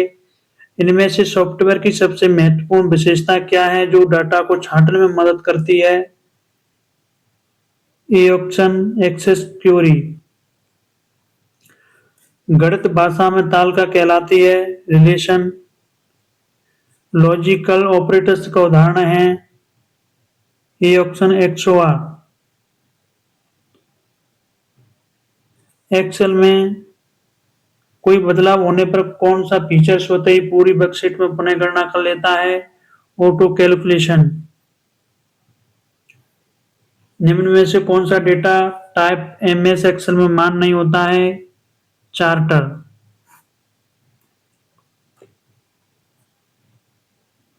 अब देखेंगे हम presentation software MS power point.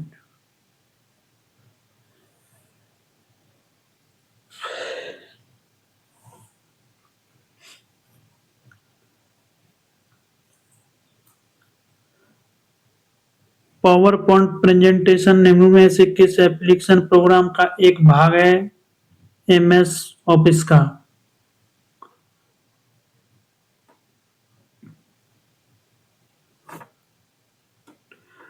कौन सा प्रस्तुति आलेख सॉफ्टवेयर है? MS power point. कौन सा अनुप्रयोग प्रदर्शन तैयार करने के लिए प्रयुक्त होता है? Power point. पावर पॉइंट 2010 का उपयोग मुख्य रूप से किस कार्य हेतु किया जाता है? प्रस्तुतिकरण के लिए। प्रेजेंटेशन प्रोग्राम का उपयोग कंप्यूटर पर स्लाइड शो बनाने के लिए किया जाता है। पावर पॉइंट स्लाइड्स का उपयोग करके बड़ी संख्या में दर्शकों को प्रस्तुति देते समय निम्न में से कौन सा बहुत उपयोगी होता है? प्रोजेक्टर। लेक्चर स्लाइड प्रेजेंटेशन बनाने के लिए निम्न में से किस सॉफ्टवेयर का उपयोग किया जाता है? एमएस पावर पॉइंट का। माइक्रोसॉफ्ट पावर पॉइंट में बनने वाली फाइल का बाय डिफॉल्ट नाम होता है प्रेजेंटेशन 1। ऑब्जेक्ट जो स्लाइड पर टेक्स्ट को रखता है कहा जाता है प्लेस होल्डर। स्लाइड का वह स्थान जहां पर टेक्स्ट, पिक्चर, आर्ट आदि को इंसर्ट किया जाता है तो जो कहलाता है place holder. Graphics presentation programme में प्रत्येक प्रेजेंटेशन में स्लाइड में विभाजित होता है।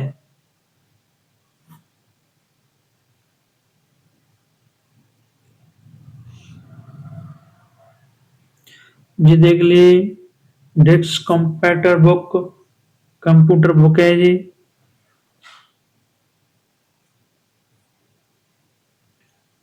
एमएस पावर पॉइंट विंडो पर प्रश्नवाचक चिन्ह क्या दर्शाता है? मेनू बॉक्स को।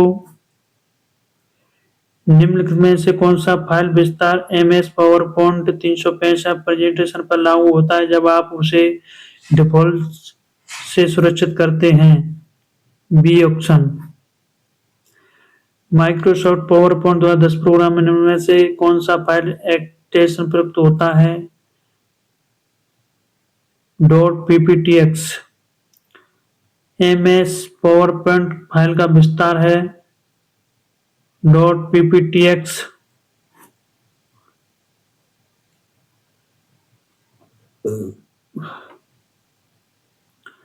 एमएस पावर पॉइंट 97 2003 का एक्सटेंशन क्या है?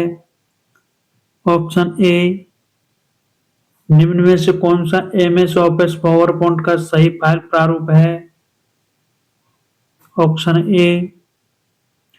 एमएस ऑफिस पावर पॉइंट 2007 में मैक्रो इनबिल्ट प्रेजेंटेशन की फाइल का एक्सटेंशन है। Option D. कोई परिवर्तन करने से सुरक्षित करने हेतु प्रयुक्त विकल्प है प्रोटेक्ट परसेंटेशन। एमएस पावर पॉइंट में बेसिक फॉर्मेटिंग टूल्स निम्न में से किस टैब में होते हैं? होम में। माइक्रोसॉफ्ट के एक्सेल के होम टैब के स्लाइड में मौजूद विकल्प है उपरोक्त सभी। वर्तमान में खुले हुए पावर पॉइंट प्रेजेंटेशन में किस शॉर्टकट की से नई स्लाइड डाली जाती है? Ctrl+M। निम्न में से कौन सी शॉर्टकट की नई स्लाइड को सम्मिलित करने के लिए वर्तमान प्रस्तुति में प्रयोग की जाती है? Ctrl+M। मौजूदा प्रस्तुतिकरण पीपीटी फाइल में नई स्लाइड डालने के लिए क्या करना होगा? Insert new slide. MS power point 2007 की स्लाइड में चुनी हुई आकृतियों का समूह बनाने हेतु निम्न में से कौन से शॉर्टकट का उपयोग होता है? Ctrl+G का।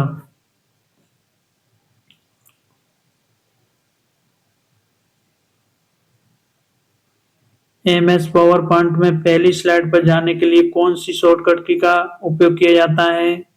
Ctrl+Home का। एमएस पावर पॉइंट में विद्यमान प्रस्तुतिकरण खोलने के लिए निम्न में से कौन सी शॉर्टकट की कुंजी प्रयोग में ली जाती है? Ctrl+O। एमएस पावर पॉइंट 2007 में किसी मौजूदा प्रेजेंटेशन को खोलने के लिए क्या दबाएं? Ctrl+O।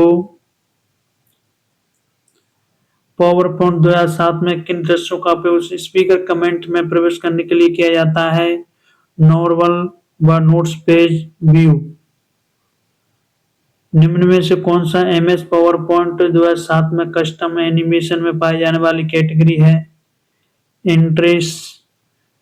पावर पॉइंट में एल्पिस मोशन एक पूर्व निर्धारित एनिमेशन स्कीम है। हेडआउट में हेडर व फुटर डालने के लिए किसका प्रयोग होता है? स्लाइड मास्टर का। पावर पॉइंट 2007 में कौन से व्यूज का प्रयोग स्पीक कमेंट को इंटर करने के लिए प्रयुक्त किए जाते हैं? नॉर्मल नोट्स पेज व्यू का। क्या हम पावर पॉइंट प्रेजेंटेशन की MP4 फाइल बना सकते हैं? हम MP4 फाइल बना सकते हैं।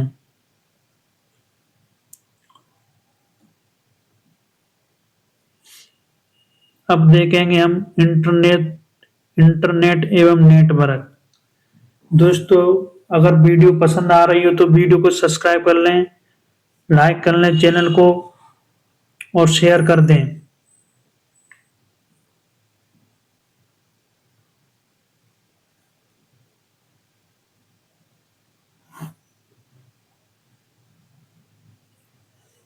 सूचनाओं एवं डाटा का संचरण निम्न में से किसके द्वारा होता है? कम्युनिकेशन सिस्टम के द्वारा। डाटा एवं सूचनाओं का संचरण क्या कहलाता है? Data communication.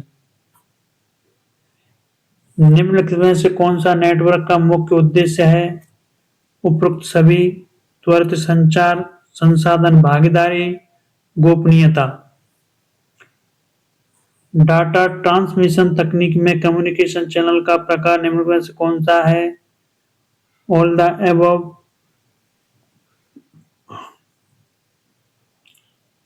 Simplex, half duplex एवं फुल डुप्लेक्स कम्युनिकेशन सिस्टम पर कार्य करने वाले डिवाइस के उदाहरण क्रम से हैं keyboard, walkie talkie, video collar.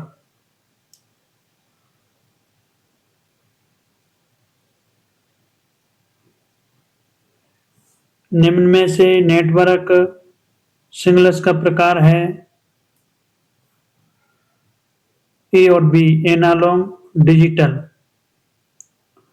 Communication system में डाटा को भेजने तथा प्राप्त करने का क्रम है डिजिटल और एनालॉग। दो या दो से अधिक कंप्यूटर को किसी डिवाइस के माध्यम से आपस में जोड़कर डाटा संगठन करने की प्रक्रिया कहलाती है नेटवर्क। विश्व में सबसे बड़ी पर्सनल कंप्यूटर नेटवर्क सेवा किसके द्वारा उपलब्ध कराई जाती है? इंटरनेट के द्वारा। कौन सी शक्ति वाली WLAN तकनीक जो मोबाइल और पोर्टेबल उपभोक्ता उपकरणों के बीच अंतर को सुविधाजनक बनाती है, जिसे बेबी ब्लूटूथ के नाम से भी जाना जाता है? बेबरी ब्लूटूथ एक उदाहरण है व्यक्तिगत क्षेत्र नेटवर्क पर्सनल एरिया नेटवर्क का। ब्लूटूथ तकनीक प्रयुक्त होती है यंत्रों के मध्य वायरलेस संचार हेतु। आधुनिक टेक्नोलॉजी जो किसी व्यक्ति वस्तु स्थान की लोकेशन जानने हेतु प्रयुक्त होती है उसे हम जीपीएस कहते हैं। जीपीएस प्रणाली का मुख्य कार्य क्या है? Navigation and positioning. Network devices repeater तथा हब फिजिकल लेयर पर प्रयुक्त होते हैं। टेलीफोन लाइनों का प्रयोग कर डाटा अंतरित करने हेतु प्रयुक्त डिवाइस कौन सा है? मॉडेम। उस युक्ति को क्या कहा जाता है जो लंबी दूरी के संचारणों के शुरू में अंकीय संकेतों को अनुरूप संकेतों में बदल देती है? मॉडेम। डिजिटल सूचना को एनालॉग सूचना में बदलने की विधि को मॉडेम कहते हैं। वह डिवाइस जो डिजिटल सिग्नल को एनालॉग में एनकोड करता है उसके हम मॉडेम कहते हैं। एक ऐसा इलेक्ट्रॉनिक डिवाइस जो कंप्यूटर के डिजिटल सिग्नलों को एनालॉग स्वरूप में रूपांतरित करता है ताकि फोन लाइन के द्वारा उनका संचालन किया जा सके, इसे क्या कहते हैं? मॉडेम कहते हैं। मॉडेम की स्पीड को किस इकाई में मापा जाता है? बीपीएस में।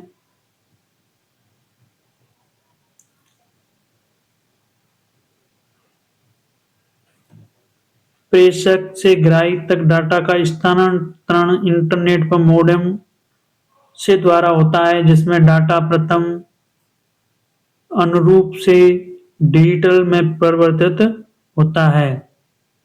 एक डेटा एंट्री कार्यालय में कंप्यूटर केंद्र पहली और चौथी मंजिल पर है। दोनों केंद्र लैन के माध्यम से जुड़े हुए हैं। सिग्नलों को पहुंचने में समय लगता है। निम्नलिखित में से कौन सा हार्डवेयर डाटा संचरण में सुधार कर सकता है? रिपीटर। एक डाटा एंट्री ऑफिस में कंप्यूटर केंद्र पहली और पांचवी मंजिल पर हैं। दोनों केंद्र लैन से जुड़े हैं। संकेतों को इन मंजिलों में जाने में समय लगता है। कौन सा हार्डवेयर डाटा संचरण सुधार कर सकता है? रिपीटर। बेतार संचार का उदाहरण है रेडियो वेव्स। नेटवर्किंग उपकरण है जो गंतव्य पते को डाटा पैकेट से बाहर निकालता है तथा उन गंतव्य को खोज करता है जहां पैकेट भेजा जाना है। यह केवल चुने हुए उपकरणों से सिग्नल भेजता है। स्विच। निम्नलिखित में से कौन सा शासी निकाय वर्ल्ड वाइड वेब के लिए प्रौद्योगिकी विकास हेतु उत्तरदायी है? W3C।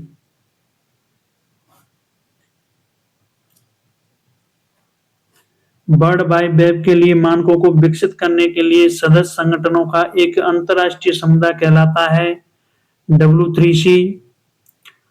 नेटवर्क एवं इंटरनेट सेवा का उपयोग करने पर www का तात्पर्य है world wide web. World wide web का आविष्कार किसने किया था? टिम बर्नर्स-ली ने। कंप्यूटर की एक भाषा जो वर्ल्ड वाइड वेब के लिए एनिमेशन और गेम्स खेलने हेतु प्रयुक्त होती है जावा। www डॉक्यूमेंट को बनाने, व्यवस्थित करने और जोड़ने की एक प्रक्रिया है जिसका आविष्कार टिम बर्नर्स-ली द्वारा किया गया।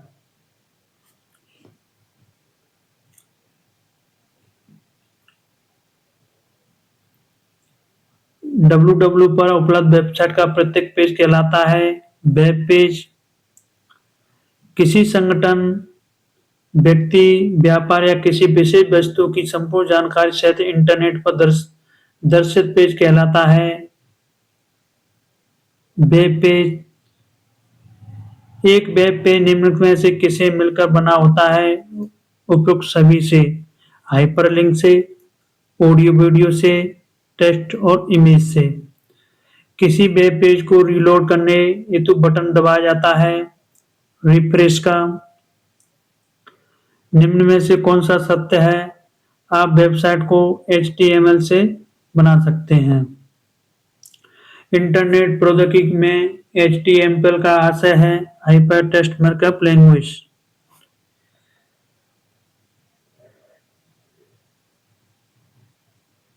वेब 2.0 उपकरण नहीं है UGC इन्फोनेट का। निम्नलिखित में से किसमें आपके द्वारा देखी गई साइटों के बारे में जानकारी रहती है? साइट तक पहुंचने के लिए क्रेडेंशियल भी हो सकते हैं कुकीज। पर्सनल कंप्यूटर को मिलाकर कौन सा बनाया जा सकता है? नेटवर्क।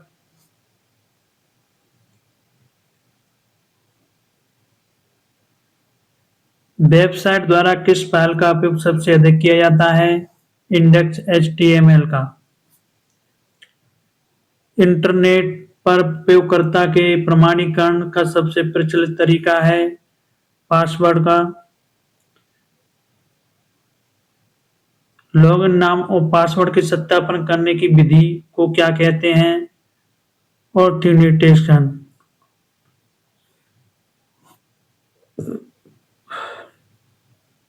इंटरनेट से एक फाइल को कंप्यूटर पर सेव करना कहलाता है डाउनलोडिंग। ऑनलाइन स्रोतों से डेटा या फाइल को स्थानीय कंप्यूटर पर स्थानांतरित करने की प्रक्रिया को क्या कहा जाता है? डाउनलोड। IP एड्रेस डॉट द्वारा अलग किए गए अंकों में कितने सेट से निर्मित होते हैं? 4। निम्न में से कौन सा वैध IP पता है? ऑप्शन। एक IP एड्रेस में कितने बाइट्स होते हैं? 4। IPv4 एड्रेस का आकार होता है 32 बिट्स।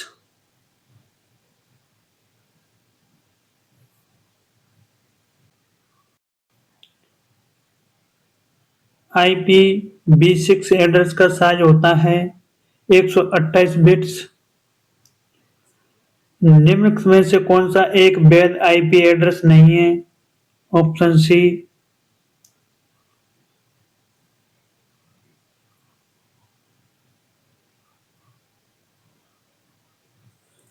IP एड्रेस 10.231.24.1 निम्न में से कौन सी क्लास से संबंधित है? क्लास A से।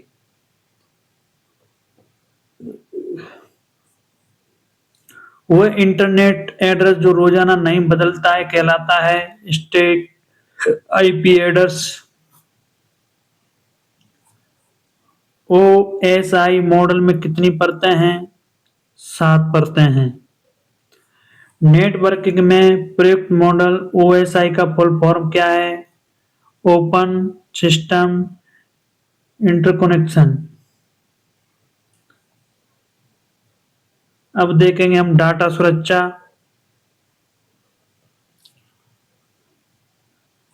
कंप्यूटर वायरस है एक सॉफ्टवेयर है। वायरस का पूरा नाम है, तो वायरस का पूरा नाम whittle inter information distributors and size है। कंप्यूटर वायरस है एक ऐसा कंप्यूटर प्रोग्राम जो स्वयं की प्रतिलिपियां बना सके।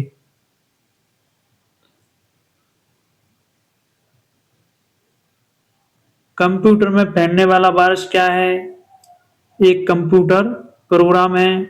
कंप्यूटर वायरस होता है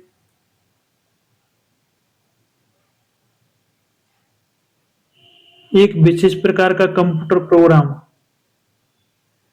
निम्न में से कौन सा कथन सही है? वायरस सॉफ्टवेयर का हिस्सा है। कौन सा सॉफ्टवेयर एक कंप्यूटर और उसकी सुरक्षा को नुकसान पहुंचाने अथवा आपराधिक गतिविधियों में संलग्न करने के लिए प्रयोग किया जाता है? मालवेरी मालवेयर वह सॉफ्टवेयर जो प्रयोक्ता को दूसरे कंप्यूटर की गतिविधि की गोपनीय सूचना को प्राप्त करने में सहायक होता है। स्पाईवेयर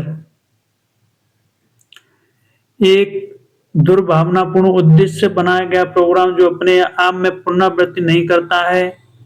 ट्रोजन हॉर्स निम्न में से कौन सा स्पैम से नहीं बचाएगा? Option C popup blocker.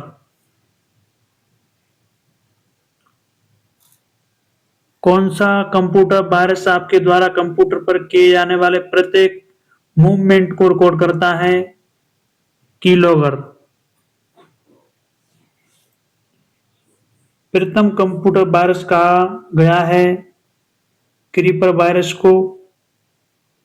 एक वायरस था जिसका पता पहली बार अब अर्पानेट पर चला है। क्रीपर। कंप्यूटर वायरस बुरम द्वारा स्वयं की पुनरावृत्ति के लिए किस युक्ति का प्रयोग किया जाता है? स्पोन का। एंटीवायरस सॉफ्टवेयर द्वारा पता लगाए जाने से बचने के लिए निम्न में से कौन जब भी स्थापित किया जाता है परिवर्तित होता है? Polymorphic virus. सीक्रेट की इनक्रिप्शन के रूप में भी जाना जाता है। Private encryption. Norton antivirus is, इसमें जी ऑप्शन गलत आया है। प्राइवेट नेटवर्क के रिकॉर्ड्स को अन्य नेटवर्क के प्रयोगकर्ताओं से सुरक्षित करने वाला हार्डवेयर कौन सा है? फायरवॉल। फायरवॉल क्या करता है? ऑथेंटिसिटी लगाता है। दोस्तों अगर वीडियो अच्छी लग रही तो जल्दी से वीडियो को सब्सक्राइब कर ले, जिससे हम इस प्रकार की और भी वीडियो डालें तो आपको जल्दी से नोटिफिकेशन मिल सके और आप वीडियो को देख सकें। वीडियो को सभी लाइक कर लो, सब्सक्राइब कर लो और शेयर करो। अब देखेंगे सूचना एवं प्रौद्योगिकी।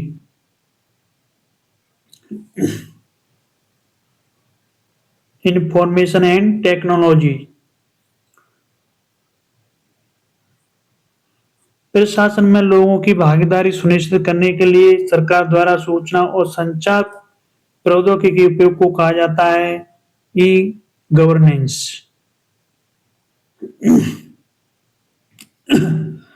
ई गवर्नेंस का पूर्ण रूप इलेक्ट्रॉनिक गवर्नेंस है। इलेक्ट्रॉनिक माध्यमों जैसे इंटरनेट, मोबाइल, कंप्यूटर आदि के द्वारा सरकारी सेवाओं और सूचनाओं को नागरिकों, व्यवसाय और अन्य सरकारी विभागों तक पहुंचाना ही ई गवर्नेंस है। ई गवर्नेंस द्वारा प्रशासन में लोगों की भागीदारी सुनिश्चित की जाती है।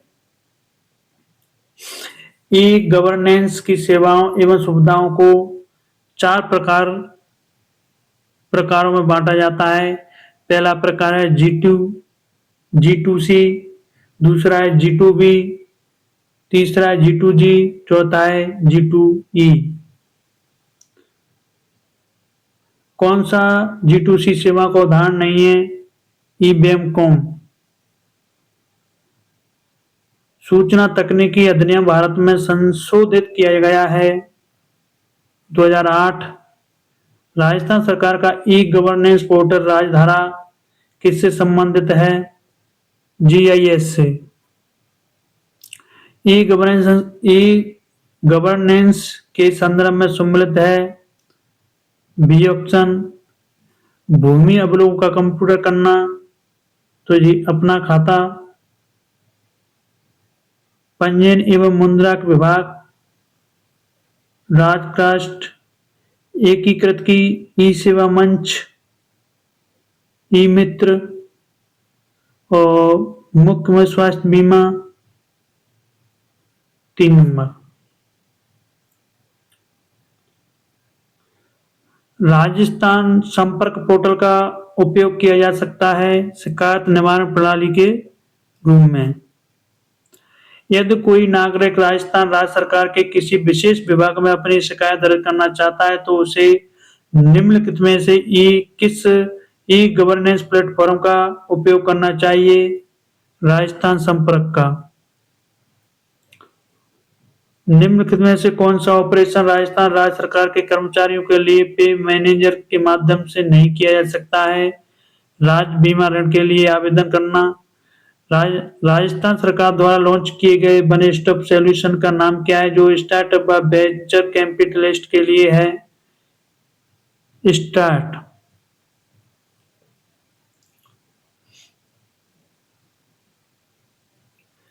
आईसीटी का अभिप्राय है इंफॉर्मेशन कम्युनिकेशन टेक्नोलॉजी। आईसीटी से क्या आशय है? सूचना एवं संप्रेषण तकनीकी। सीखने की प्रक्रिया को बढ़ाने के लिए प्रौद्योगिकी उपयोग को कौन सी शिक्षा कहा जाता है? आईसीटी।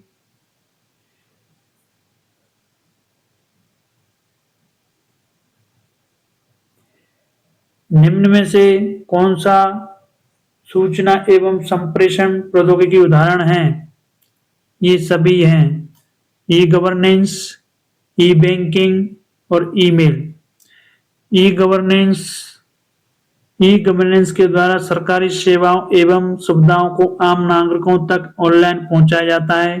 ये आईसीटी का ही अनुप्रयोग होता है। ई बैंकिंग इलेक्ट्रॉनिक बैंकिंग है।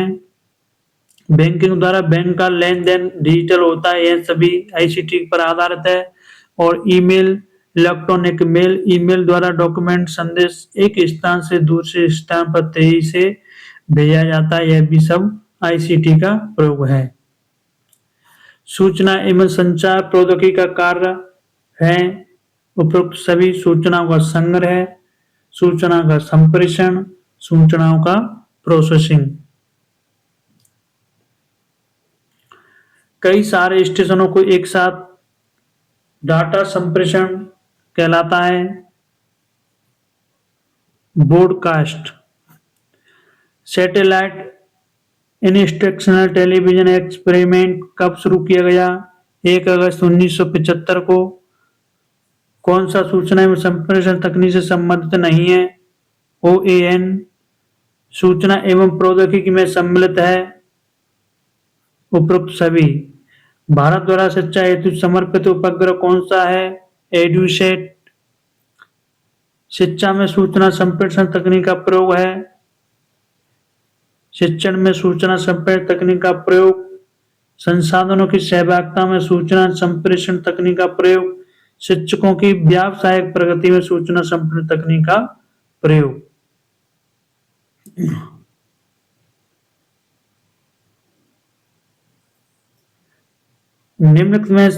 निम्नलिखित दो कथनों में कौन सा कथन सत्य है? केवल दो। किसी सॉफ्टवेयर के उपयोग के अधिकार को कॉपीराइट कहा जाता है। कॉलेज विद्यार्थियों को डिजिटल अकादमिक सामग्री की सहायता प्रदान करने के लिए राजस्थान सरकार ने एक ऐप को प्रारंभ किया है। इस ऐप का नाम है माई बुक लो ऐप।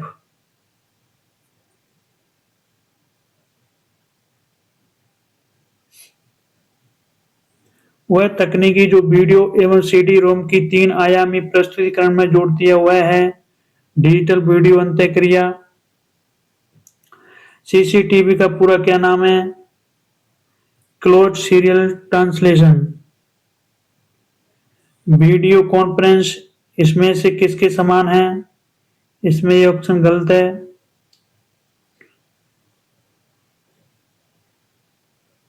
कौन सी सॉफ्टवेयर एप्लीकेशन के द्वारा इंटरनेट के स्वचालित कार्यों को निष्पादन किया जाता है? इंटरनेट बोट के द्वारा।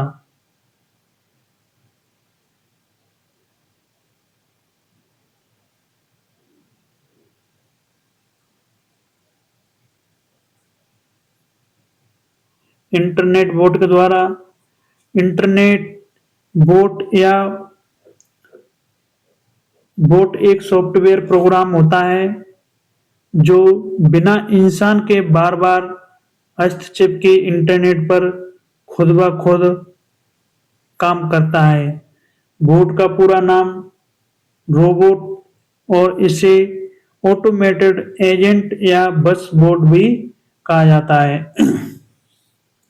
यह बहुत तेजी से डेटा इकट्ठा करना, रिप्लाई देना, वेबसाइट चेक करना और चैट करना जैसे कार्य करता है। INF INFLIBNET क्या है? तो यह एक सूचना एवं पुस्तकालयों का नेटवर्क है।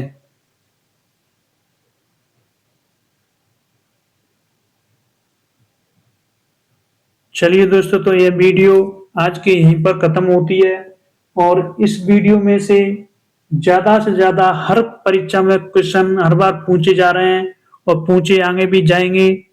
और इस वीडियो को सभी सब्सक्राइब कर लें ताकि आगे ऐसी हम कोई वीडियो बनाएं तो सभी आपको तुरंत ही नोटिफिकेशन मिल सके। धन्यवाद।